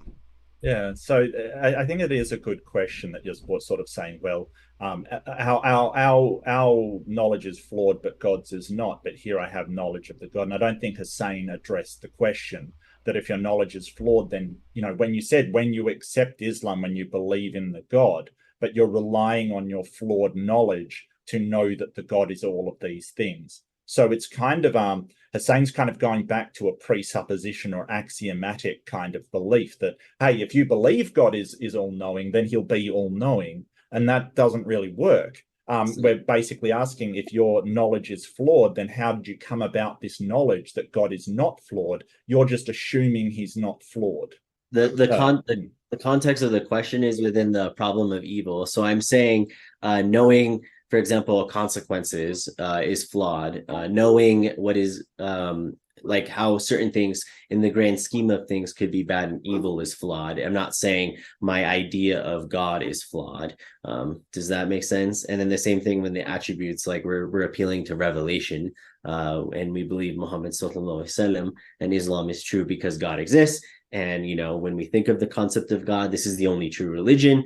Like there's a clear thought process. So, and again, the context of this was only around problem of evil / that kind of stuff. All right, we can carry on, I think, from there. That's great. And yeah, if anybody has any other questions for our speakers, definitely keep them coming in.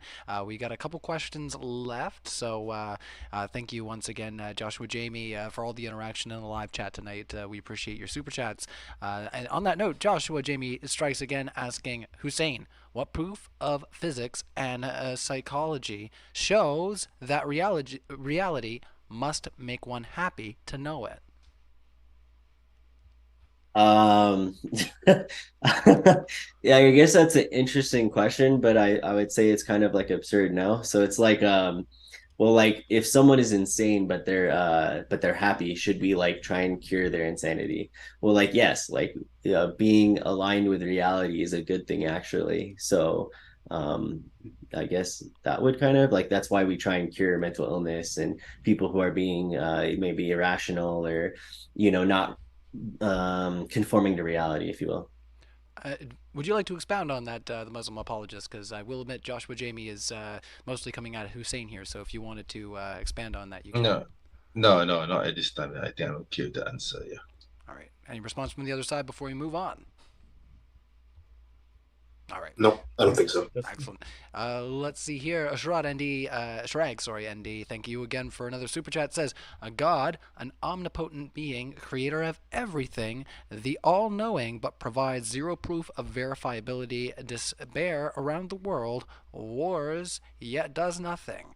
What's the purpose to worship someone like that? I hope I put the emphasis on the right syllables there. Emphasis. Good enough. So again, this is quite funny because in my opening, I was talking about how like a lot of these are emotional arguments and how statistically atheists, the vast majority, maybe Mark and Dusty are different, they point to the problem of evil. But that's basically just a rejection of God because you don't like bad things, like to memify it. And again, you're not really like grasping in a way like the concept of God and like the fact that it's a test, basically. So to summarize it really shortly, Muslim apologist, I'm sure, has an idea too.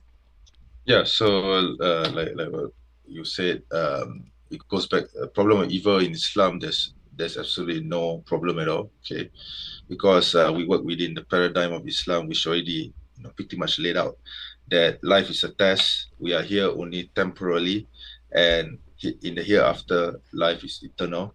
And therefore, whatever deeds or whatever actions that we do here now on earth will have a repercussion effect in the hereafter, which is why I asked, I put to the question to our friends here, Dusty and Mark, about what do they say about the afterlife.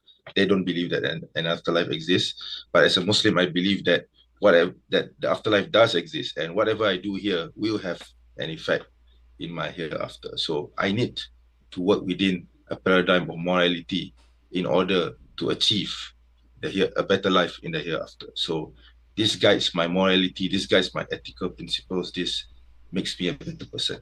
Yeah. All right, thoughts on the other side, or? Yeah, we don't.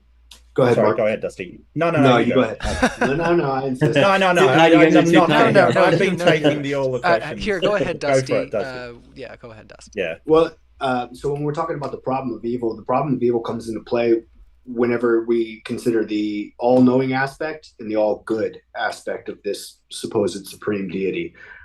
So mixed with his divine hiddenness, or whatever you want to say, like it becomes an issue if he does not show evidence for his existence to convince us, and knows that we will question, like for instance, if God created me, God's going to know I'm a skeptic.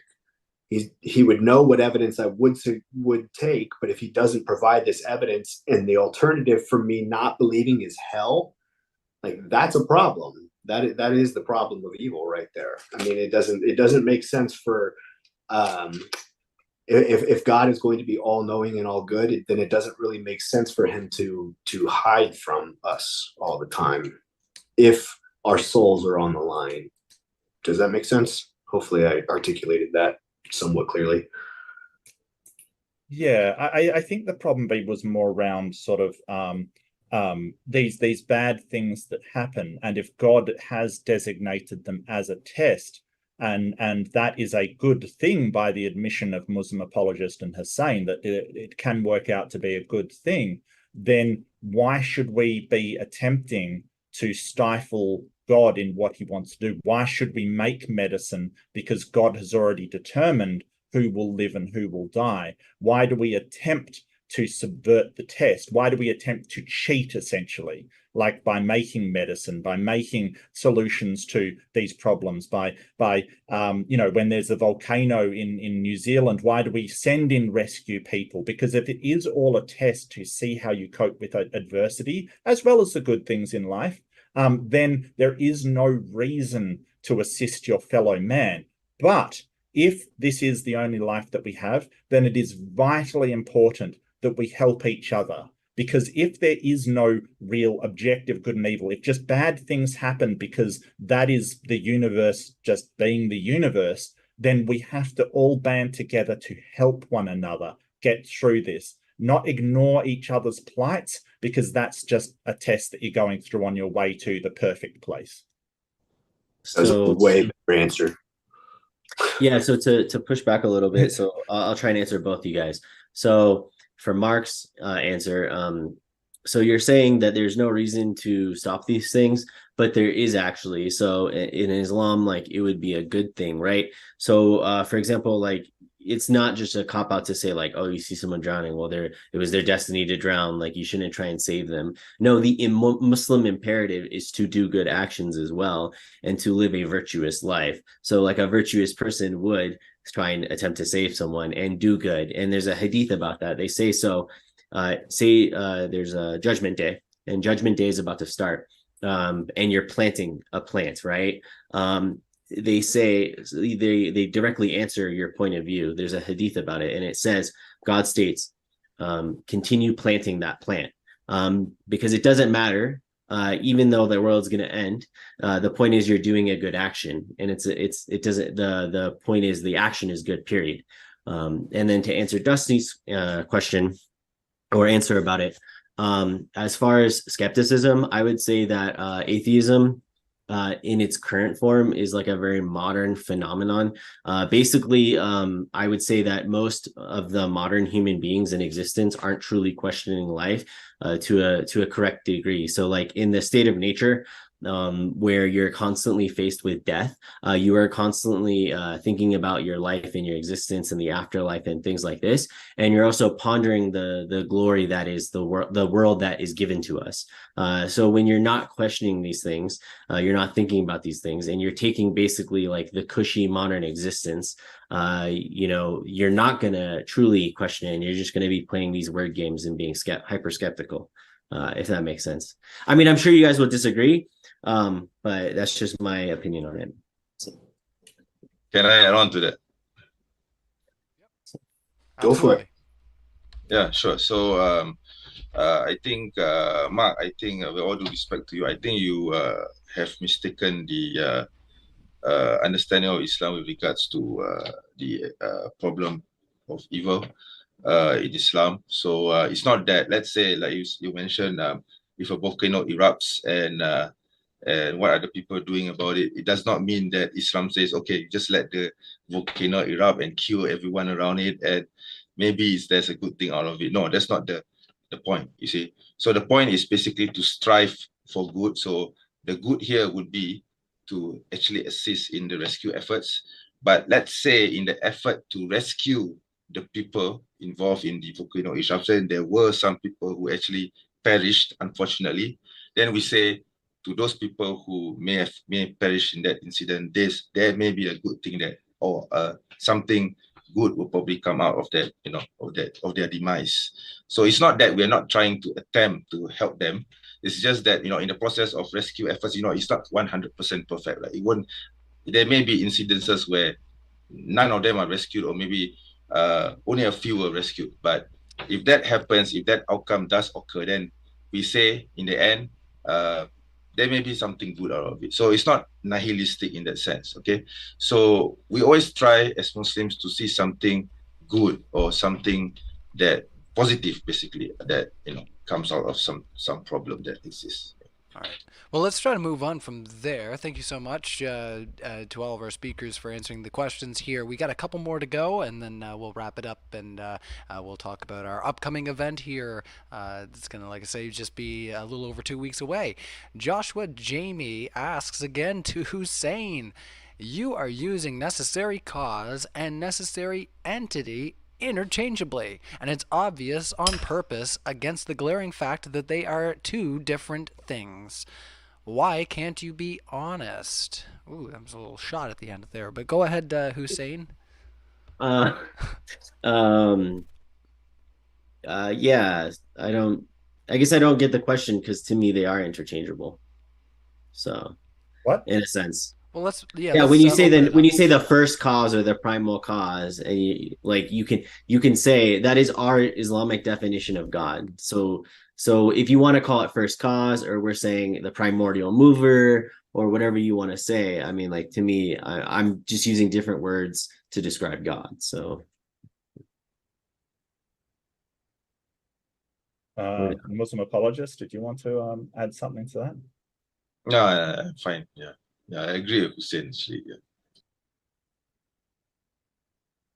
Okay, so so entities is something that sort of just exists. So when you're talking about an entity, it can be literally anything. But I think what they're getting at is you're using cause and an agent, like something with intelligence and will interchangeably, right? I think that's what they mean. That you're saying, hey, cause and God are the same thing, and that is begging the question. Like it's a case that, you wonder how a boulder got down a hill. Yes, it may be that an agent or an entity, a person pushed that boulder. It may also be that it was just natural forces that got the boulder there. But you're using those two things interchangeably, which means that you're begging the question that the cause is actually a thinking and willful agent, such as God. I think that's what they're getting at. I understand what you're saying, but I'm saying is what I'm saying, or like if you listen to like William Lane Craig, that he goes on to say, okay, so if there's a first cause, right? Okay, and you're saying, okay, the necessary being, right? This being or this cause has to be outside of time and space and the world and the materialism and stuff like that. You're logically deducing these things because they have to be outside of the universe, basically. Does that make sense? And then when you further analyze it, you are getting to the concept of a God. So I'm saying is like you can put whatever wordage you want, but you are getting to the Islamic concept of God.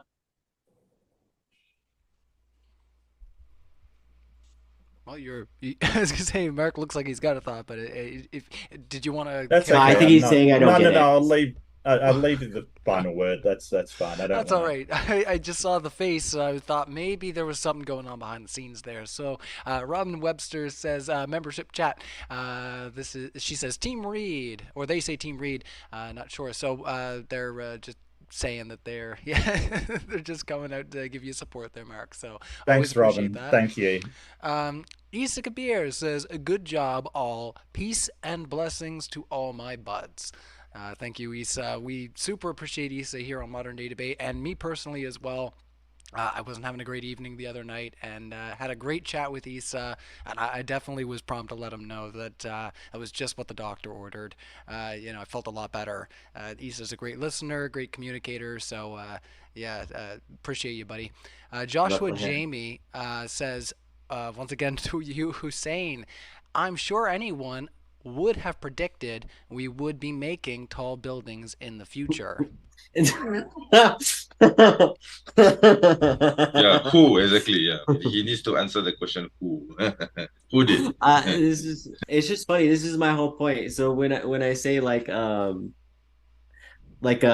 want people to like reflect on all these things,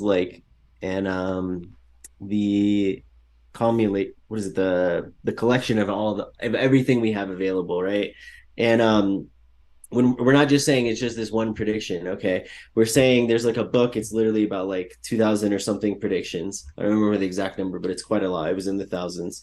And the point is like it's not just this one prediction. And then every time there's a prediction that comes up, the atheist person will be hyper skeptical, and all of a sudden, well, it's not that great actually, oh, this other one, oh, it's not that great, oh, this one, it's not that great. Well, like at that point you're just proving in a way that you don't want to engage in a way. You're just saying like it's not that great. But like, are you making these predictions? Like, are you making 2,000 claims and they're all like, or some large amount of claims and they're all being proven true?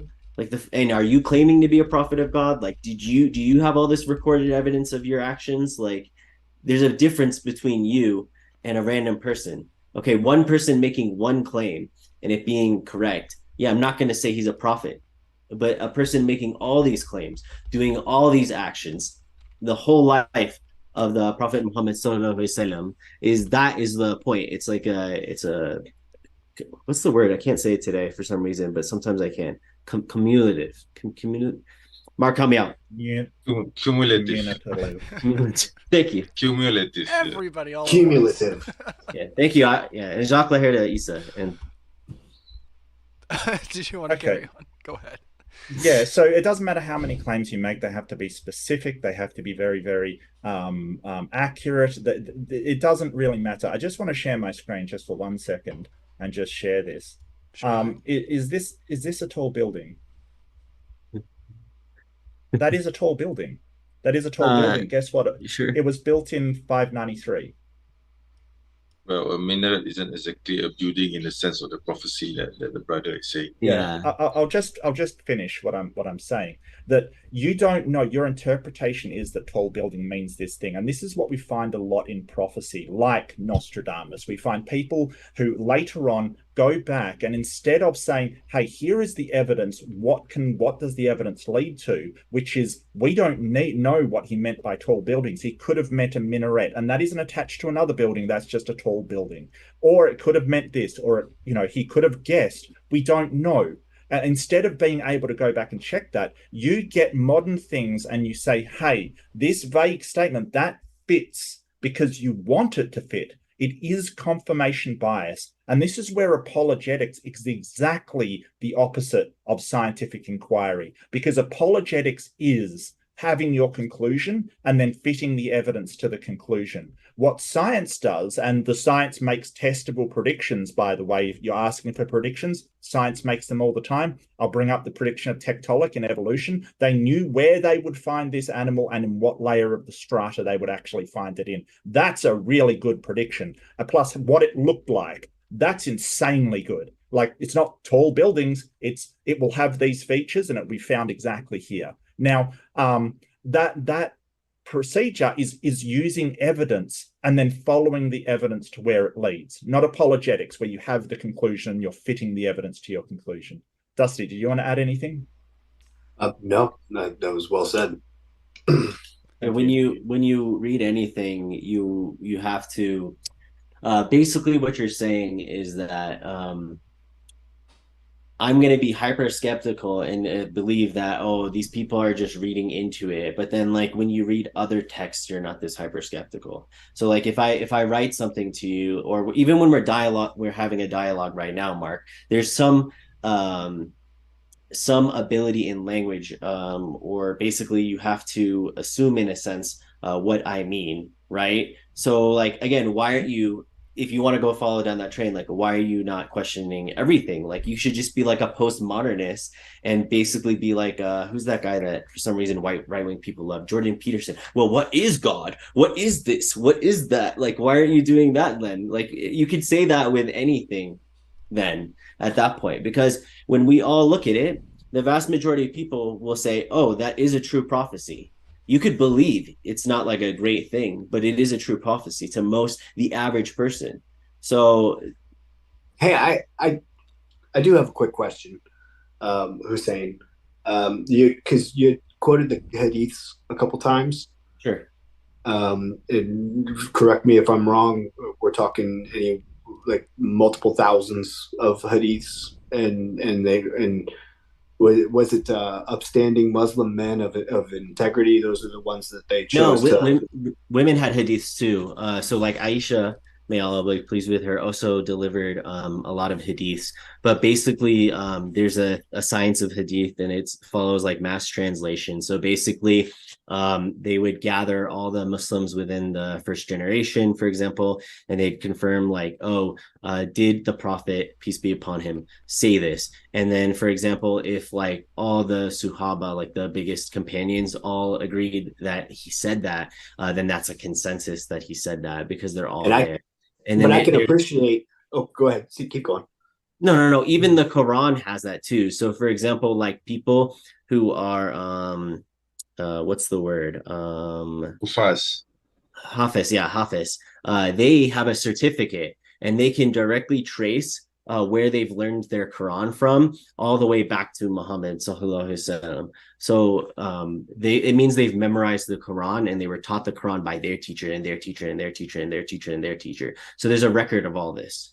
But that I guess that was one of my concerns. Is I can appreciate oral tradition, But when you're talking about manuscripts that were compiled like upwards of 2 centuries after the prophet existed, like we don't get a lot of the hadiths until it's within the first century. It was within the first century. Yeah, and supposedly they found manuscripts of the Quran that is dated to Muhammad's lifetime. It's supposedly in I think it's a British museum or something. Yeah, the Birmingham manuscript. Yeah.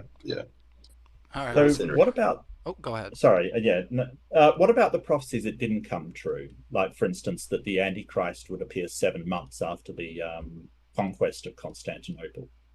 Yeah, wasn't Islam a end of the world belief system? It was. Yeah. No, he said no one knows the hour.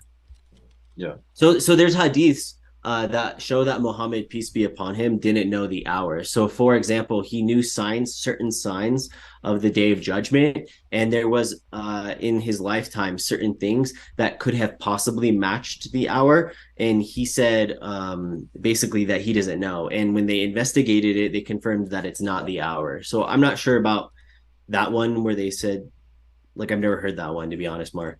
So I can't comment. Yeah, I haven't heard of that hadith either, Mark. Yeah.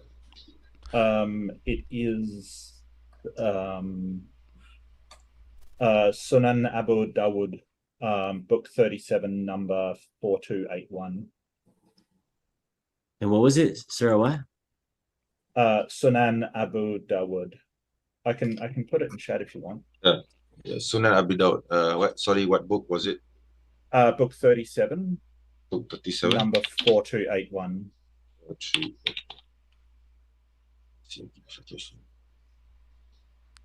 Oh, you put it in the chat there. Sanan Abuda. What? I don't want to say. Yeah, I'm terribly sorry. My Arabic is horrible. Wait. Do you have like a better? This just is a person. This is just It's a person committing a punishment. Yeah. Do you have like an exact hadith number or anything like that? Yeah. Because this hadith here says about a prescribed punishment for a man. It has nothing to do with the hour. I put the thing in chat. I'm not sure why. Oh, 4281. Okay. Yeah, 4281. Yeah. Oh, okay. It doesn't even give a grade on this hadith. And I can't even find anything on that. Give you guys a chance to check that out. Smash that like button if you haven't already. While everybody has a moment to look up what we're discussing right now, which is we're looking up a verse. So don't mind us, everybody. We're going to take a moment. Is it the one that said? Is it the one that said the beings would survive at the end of 100 years? No. Oh, okay.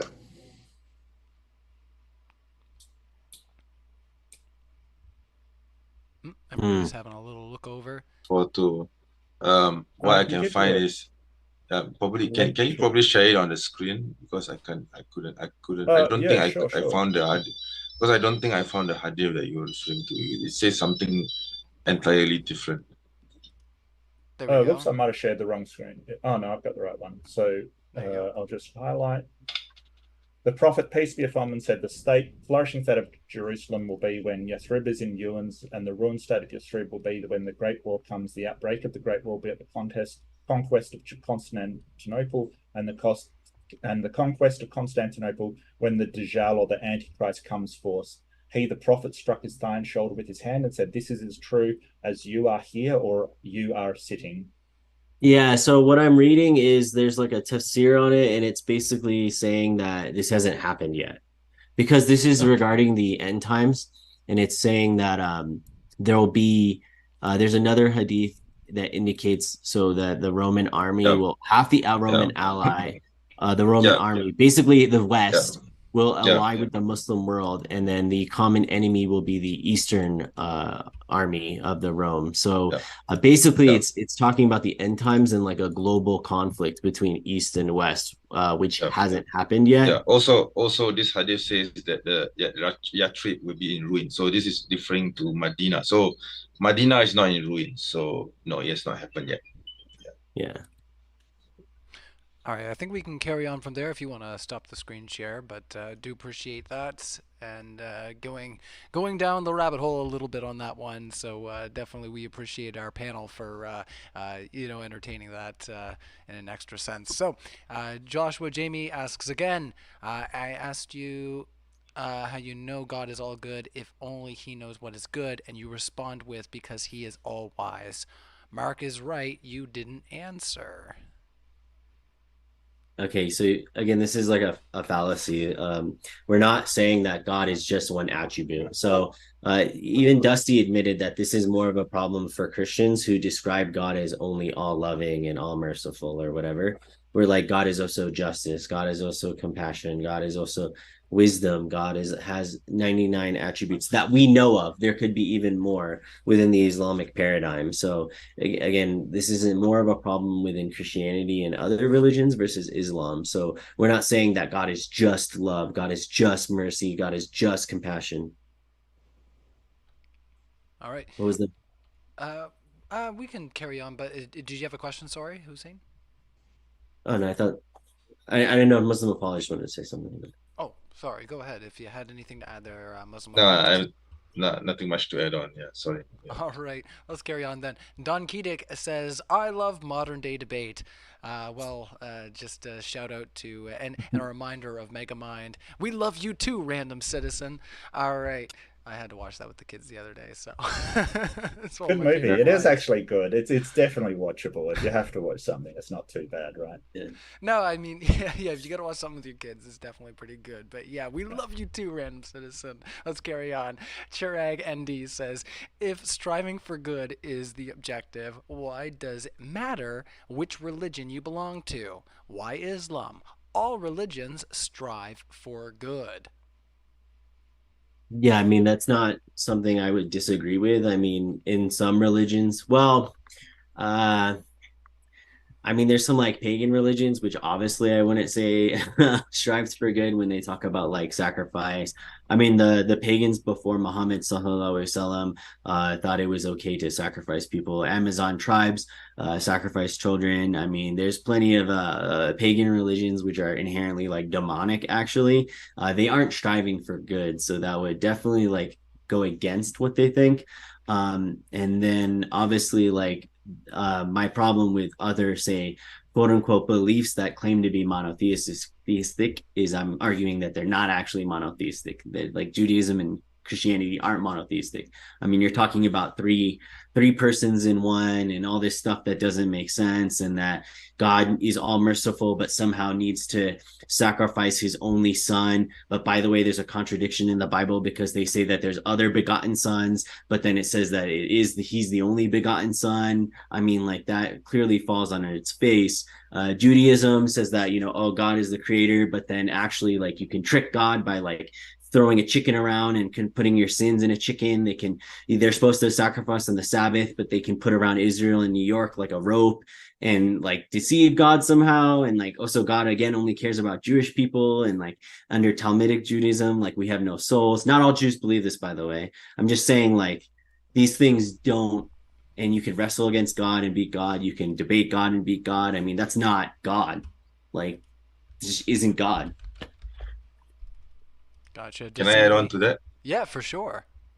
Yeah. So I guess this goes back to the definition of good.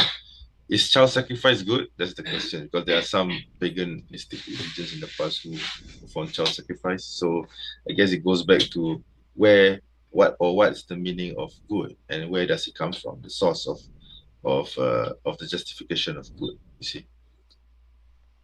Any thoughts on the other side?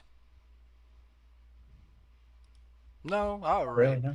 no. Let me get back into our super chats here. I'm just sharing this link out and getting ready to talk about.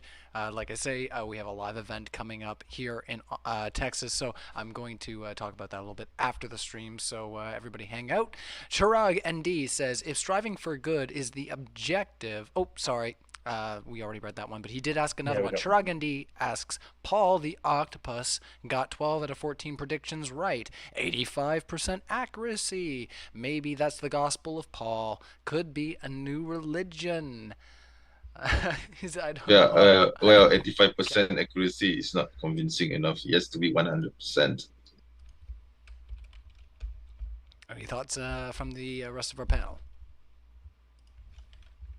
No? All right. Sorry, I missed that. Sorry, I was just reading something. I missed that. He's, What was it? he's saying that some guy got 85% predictions No, right out of it 12. was actually an octopus. Oh, yeah. Sorry. I thought he was, Yeah, I didn't know so he said that. I thought he said Paul. yeah, so it's kind of the whole idea is that unlikely things can happen, right? Like you can ascribe meaning to these things. It's called synchronicity. Basically, there was a girl in London who let a balloon go with their name on it, a red balloon, and it actually landed in the yard of someone with exactly the same name, and was the same age, kind of thing. This is just pure random chance. It is deterministic because it's just obeying the laws of physics, but we ascribe meaning to these probabilities that may be higher than normal. You know, I yeah, an octopus could possibly get 85% accuracy on predictions just through sheer chance. Wait, Improbable things happen. so is that balloon example like that? Wouldn't it be considered like miraculous to you? Like in the No, not in like the prophetic tradition, but in like the probability of that happening is really statistically low. So it's like almost yeah, miraculous, right? You don't think that's miraculous? no, Like no, I don't crazy. think it's miraculous. I think it's Okay. highly improbable, right? That's Right. what I would use. I'd term it highly improbable. But highly improbable things have actually happened. Like, for instance, a game has been played with a perfect hand in bridge, right? The entire set to lay down the entire hand in bridge, the perfect hand. The chances of that makes it almost impossible Mhm. to happen. It shouldn't have happened because we have not played enough hands of bridge to make it so. But it did happen. Yep. Dude, Have you guys ever seen the show? imagine living with that worldview. Imagine living with that worldview. That's crazy. It's Have you just guys ever seen the show? probability. I think there's a show. I think it's called I Survived. Have you guys ever seen that? No, but that probably No. sounds like an interesting watch. Yeah, it's definitely an interesting watch, and it's pretty much story after story of these people that got so close to death and like for all intents and purposes should have died, but then by some what some people would call miraculous Or grace of God, huh? circumstance, they were able to pull through it. And we would be quick to say, oh, that's a miracle, but still at the end of the day, it happened in the natural world. There's a natural reason for it. We don't have a reason to appeal to the supernatural until it proves itself. But yeah. So for example, I heard a story of like my friend. He said his friend was lost in the forest, but for some reason he intuitively knew to go a certain direction, right? And then he went that direction and he found his friend. Um, how do you describe that under a materialist or natural world? It's just happen chance, right? Is that what you're gonna say, basically? Well, I mean, he was. Wait, tell me the story again. I'm sorry, I apologize. So basically, like a guy that I know, he was lost in the forest with his friends, or his friends got lost, excuse me, and then he just intuitively, for some reason, like he didn't really contemplate this. He just was like, I need to go this way, basically, right? That's how he describes it. And then he went that way, and they all found his friend, and then like brought him back to camp, kind of thing. So like, what explains those? Like that's just synchronicity or what did Mark say? I'm sorry, I'm butchering that. Synchronicity. So, yeah, Yeah, synchronicity, and then like, and yeah. what explains synchronicity? I mean, I'm sorry. I see nothing special about that. I mean, they're Okay, both in the woods. They're both trying to find each other. I mean, eventually, yeah, yeah. Yeah, I mean, it's an interesting story for sure, but I don't see it being miraculous. okay. How many people have been lost in the woods and not found somebody? A lot. Mm. We Hmm. Yeah, can't yeah. just go, well, this one instance happened to work out, so that must be a miracle. Why can't it just be chance? Or maybe he intuitively knew where to go. Like I said, intuition is good for making snap decisions, and you're not usually aware of what it is that you're doing when you're employing intuition. You're just going with gut feelings, and But yeah, you can be right. You can be right, but it's not a good way to find out if you are right. It's not reliable like using rationality is reliable. It will get you the best answer because it's a reliable way to find the truth. Intuition can be right. I can think, oh, Ryan's a horrible person just on intuition, right? Just to throw Ryan back under the bus. Yeah, I totally am. And I could be absolutely right about that, but that's not a good way to evaluate whether that is true or not. What I should do is, talk to Ryan, get to know him, and then evaluate rationally whether he is a good person or not. Interesting. Okay. I'll have to look into that, Mark, later. The synchronicity and how that would be synchronicity, like synchronize. Yeah.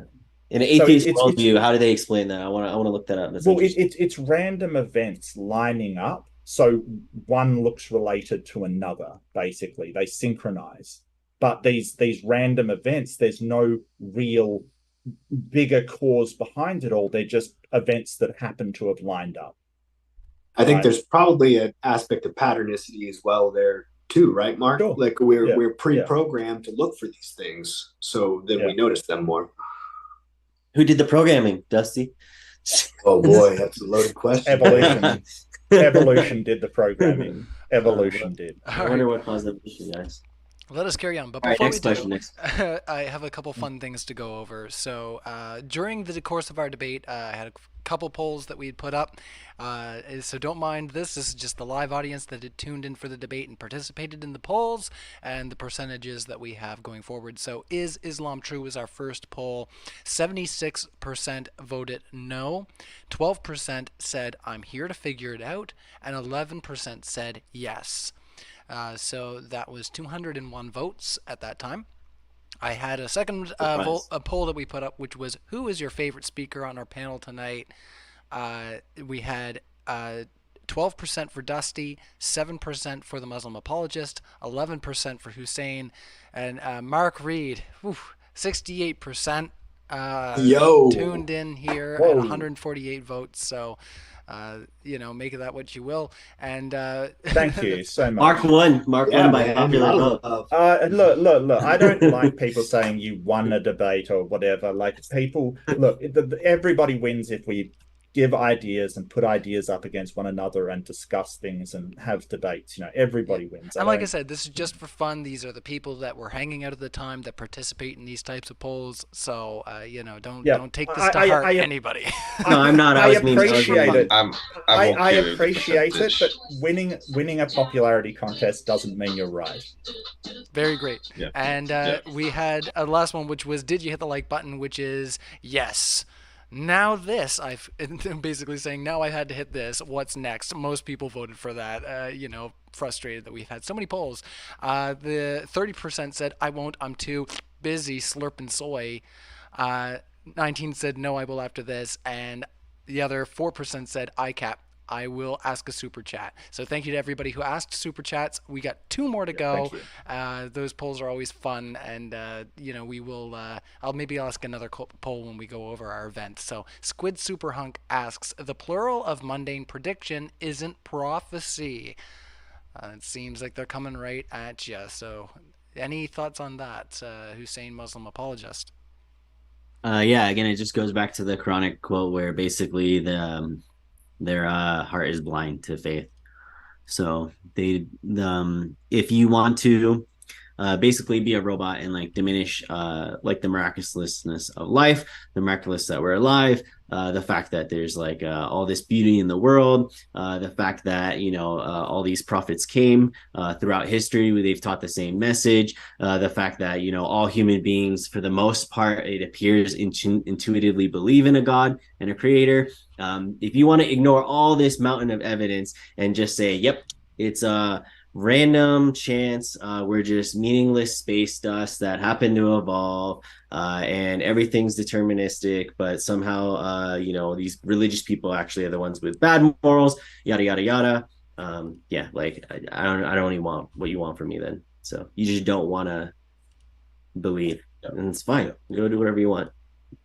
All right. Yeah. So can I add to that? Oh sure, yeah, absolutely. Yeah. So when we say prophecies, we don't mean a mundane, series of events like, okay, tomorrow morning I'm going to have coffee, and then when I have my coffee, I'm going to drive to work, and then at work I'm going to do task A to task C, and then in the evening I'm going to come back and sleep.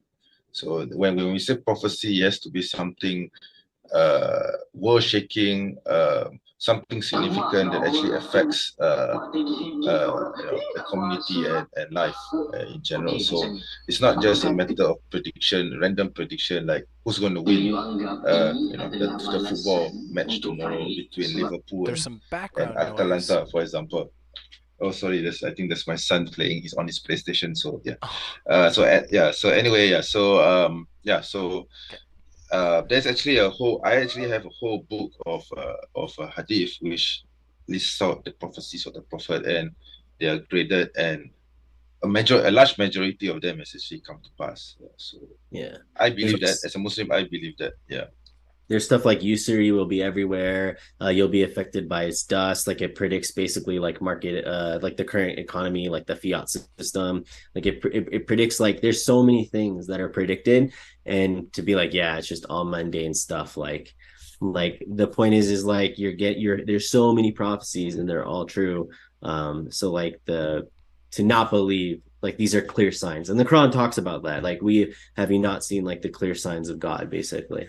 So, all right, let's carry on. And I smile because I do have something to add. Okay. It's been brought up to my attention since we are discussing morality. First off, I don't know what heart is blind to faith means. My heart pumps blood around my body. That's what it does. It's not something special. So unless you're using it as a metaphor for my mind, I don't know what you're talking about. Meaningless space dust. We've got very meaningful lives. It doesn't just because the constituted parts were space dust doesn't mean we're not meaningful. But when we're talking about morality, someone's actually in my chat has brought to my attention, MuslimApologist, that you have a criminal record based around children, abuse of children. Is that true? No, I don't. It's a lie. It's a lie. It's a lie that has been going around since my arrest in 2020 for this alleged crime, but he has already been dropped and there's no case against me. I was never charged in court. Yeah, let's just not even touch that with a 10-foot pole. No. So let us carry on. We got one more chat. Shane the Pain, and we're going to try to get as much out of this as we can. So if cancer for children is good and just a test, when, if the child dies, would death be the reward?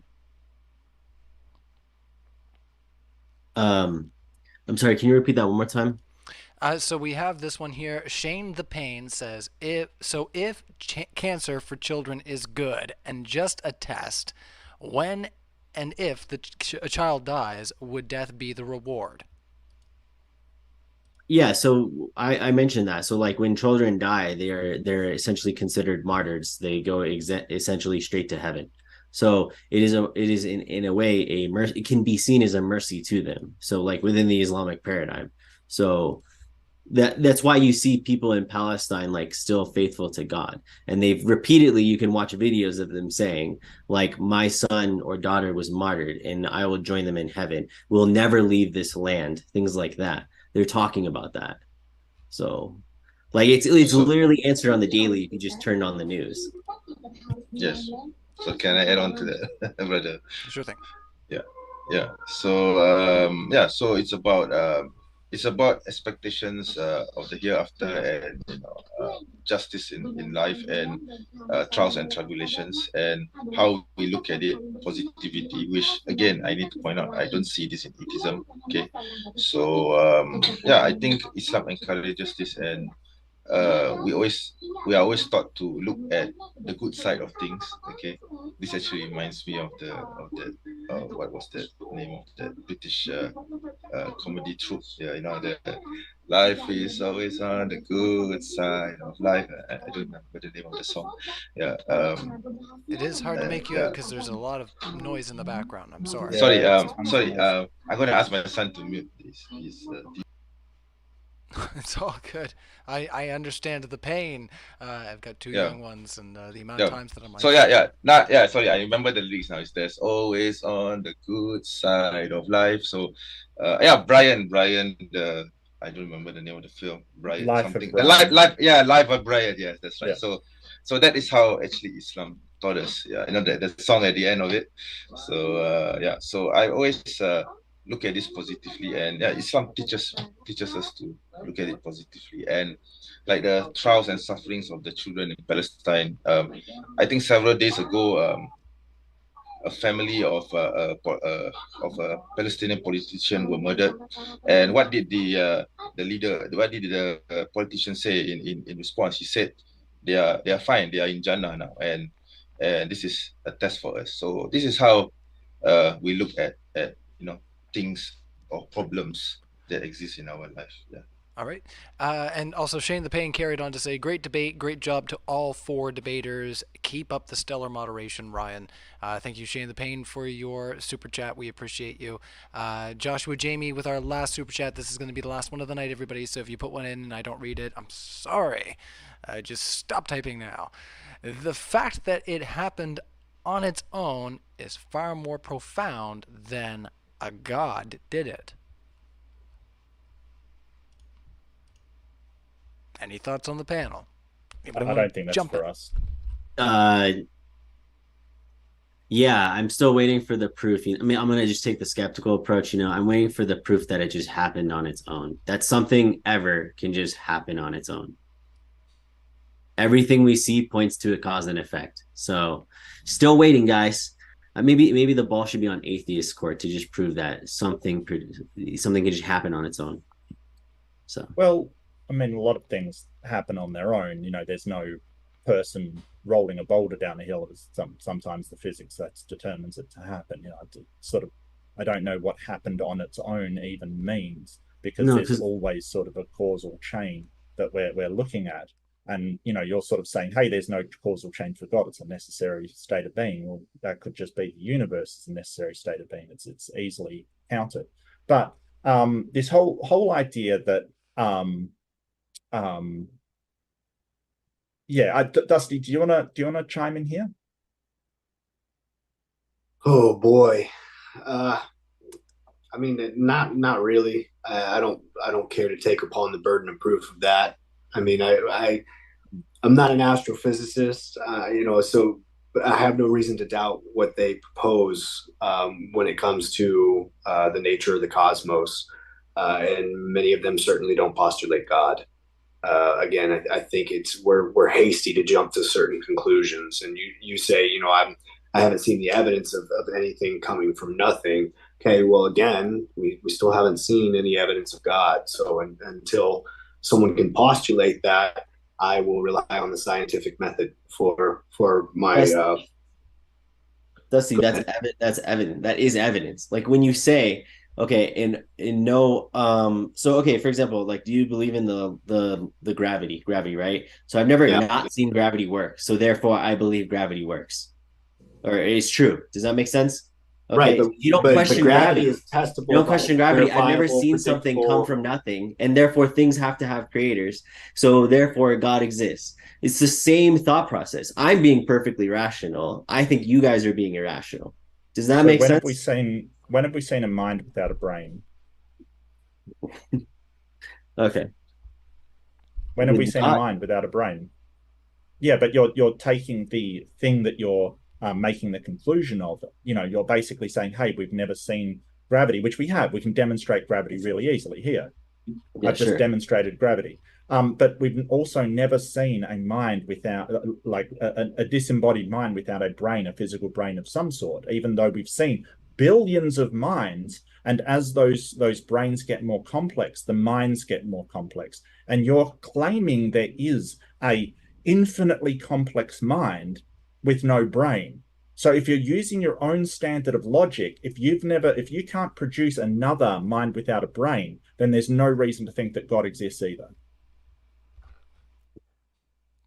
Yeah, I guess I'm confused as to why that's not a God of the gaps argument.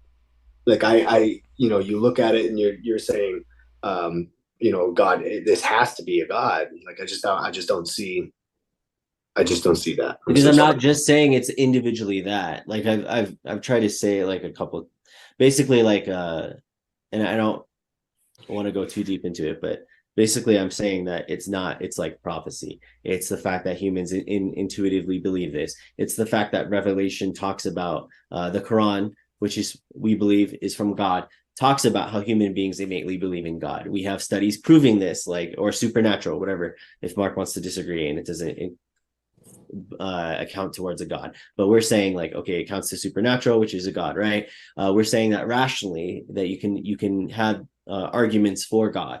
And so I'm saying it's all these things combined. It's not just God of the gaps. Like, I'm not, it would be a straw man of my position to say, oh, I don't know God. It's all these things combined that point me towards God. All right. We're Well, going to move I into. think it's more. Okay, sorry. I was gonna say, I think it would be a good idea to move into 1 minute closers if Hussein, you're still in a hurry. I've been smiling from time to time because you said you were in a hurry, but you've. Yeah, I know. It's been fun, but yeah. Let me. No worries. Here we're gonna turn it over to our screen share just because some things changed. So I'm gonna fix that up. No worries, everybody. And what I'm gonna do is we're going to go around our panel and do 1 minute closers to get our speakers moved out, and then we're going to talk about our upcoming live event in Texas. It's going to be a lot of fun. So, let's see. First on the panel, I'd say, yeah, we go in reverse order. That's the way I always do it. Drives everybody nuts. So, Dusty, 1 minute on the floor. It's all yours. Yeah. So first of all, again, thank you to everybody that was here this evening to take a part in this discussion. This was my first time being on the channel and taking part. So I've seen a lot of conversations, especially on this topic, very heated very quickly. And I think that everybody, for the most part, kept a pretty good level head and was able to have a civil discussion. And honestly, when we're talking about these topics, like, that's what's most important. Like, as I said before, there's 8 billion people on the planet, and 1.7 of them believe the same way that Hussein and the Muslim apologists do. So, it's really important that if it's not true, we continue to question. And I don't mean that just about you guys either. I mean that about all religion. Like, you're right. This is a long held belief of mankind, but is it a rational belief of mankind? Like, that is one thing that we won't get to it until we continue to question. Again, I believe I agree with Young. I think if you step outside of the dogmatic beliefs and you look at the belief in the divine as a whole, you can see that general process and how we got to where we are today. I really think that it's a byproduct of mankind's developing psyche at a time whenever humans had an abundance of creativity but lacked the chemical understanding of the world around them. 10 seconds. But thank you for everybody for letting me be here. No worries. Well, we appreciate you, and that was great. And we're going to hand it over to you, Mark, for your 1 minute closing. Yeah, thank you so much, and thank you for moderating. I want to give a big thank you to my partner. I don't think I thanked in the introduction, but fantastic debate there, Dusty. Really good to see. Appreciate it. So, and thanks to my interlocutors again for participating in this debate. And I do apologize, Muslim apologist. I was given some information that may have been wrong, so I really do apologize for if I misconstrued that. It was of concern to me, but I trust that you give correct information. Don't worry. Yeah, my apologies. Yeah, don't sweat it. Yeah. Okay. So really what we're looking for is reliable ways to tell whether something is true or not. What we're talking about is methodology. How do we tell if something is true? Now, the problem here is where we usually lean a lot on this falsibility criteria. We usually have a methodology of investigation, testing, things like that. The problem with Islam is it cuts you off from doing any of that. It basically says, hey, there are these arguments we have, and there's these feelings we have, and there's these things that we want to be true, and that's enough for sort of believing it, but it's not. They haven't really addressed any of the problems, and they haven't really given any evidence whatsoever that is reliable and rigorous that we can investigate. Thank you. No worries. Well, thank you. And we're going to hand it over to Muslim Apologist. 1 minute on the floor. They just went off camera. Muslim Apologist, are you there? Yeah, still here. All right, excellent. 1 minute on the floor for you. Yeah. So yeah, thank you everyone for being here. Thank you especially to my partner Hussein, who I think did most of the talking. I was just basically in the shadows. I mean, there wasn't much to say about it, because honestly speaking, I don't really deal into kalam or philosophy. I'm more into real life incidences or real life experiences that we can relate to. So yeah, anyways, my conclusion is that I guess everything that we have discussed here actually goes back to the issue of the existence of God. And if this can actually be conclusively proven, and I know for a fact that this will always be a contentious topic, but if everyone here agrees, if everyone could actually agree that God exists, then everything else will fall into place, and we could actually go into the other aspects of what we actually discussed. Yes, that's pretty much it. Yeah. All right, well, thank you so much, Muslim apologist, for being here.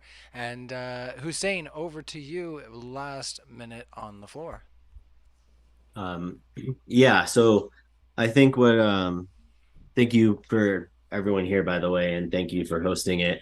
I think that what I've tried to do at least is provide a combination of various topics to show basically Islam is not only in line with reason. We believe in the necessary being. Our religion is most conducive to what we philosophically describe as the necessary being. It's just also innately in tune with humanity's fitra, or pre-innate disposition. So I think that Islam is the truth because of those things. And I did believe I tried to show that atheism actually is the antithesis to being human in a sense. It is like a rejection of being human in a sense, because the conclusions that a lot of atheists, and obviously, again, most of them aren't gonna, Dusty and Mark may disagree with this, but we perceive inherently that we have that we have morality, that we make choices, and that our life has meaning and purpose. And most people perceive and understand innately that there's a God, and atheists are rejecting this, and therefore I believe are not in tune with humanity at all. So. All right. Well, thanks to everybody on our panel. Big round of virtual applause to everybody who participated in the discussion tonight. We appreciate also you in the live chat. So thank you to all of you as well for all your engagements, and also to our moderators who keep our live chat friendly. Mark, Reid, Dusty, the Muslim apologist Hussein. We'll see you again on Modern Day Debate. I'm going to get our speakers moved on out, and then I'm going to come back and we're going to talk about our upcoming event. So stay tuned, everybody, and I will be right back. Thank you again. I just want to mention one thing. There's an after show on my channel after, if you want to keep the discussion going. So send me the link to join. Good, by the way. Can I join? Sorry. Sure. Everyone's welcome. Sorry, what did you say? Oh, I just meant send me the link to that. It's in the chat. It's in the chat. It's in the chat. I'll relink it right now. I'm gonna get it linked up. Yeah, for sure. If you want to send me your link as well, Mark, if everybody's going to be hanging out over there, then we can also put that into so everybody gets linked over there after I'm done making the announcements. So thank you again, everybody, and we'll be right back. I want to give a big thank you to every single channel member who does so much to help me and the community have a fantastic time and keep producing more content. Thank you so much, everybody.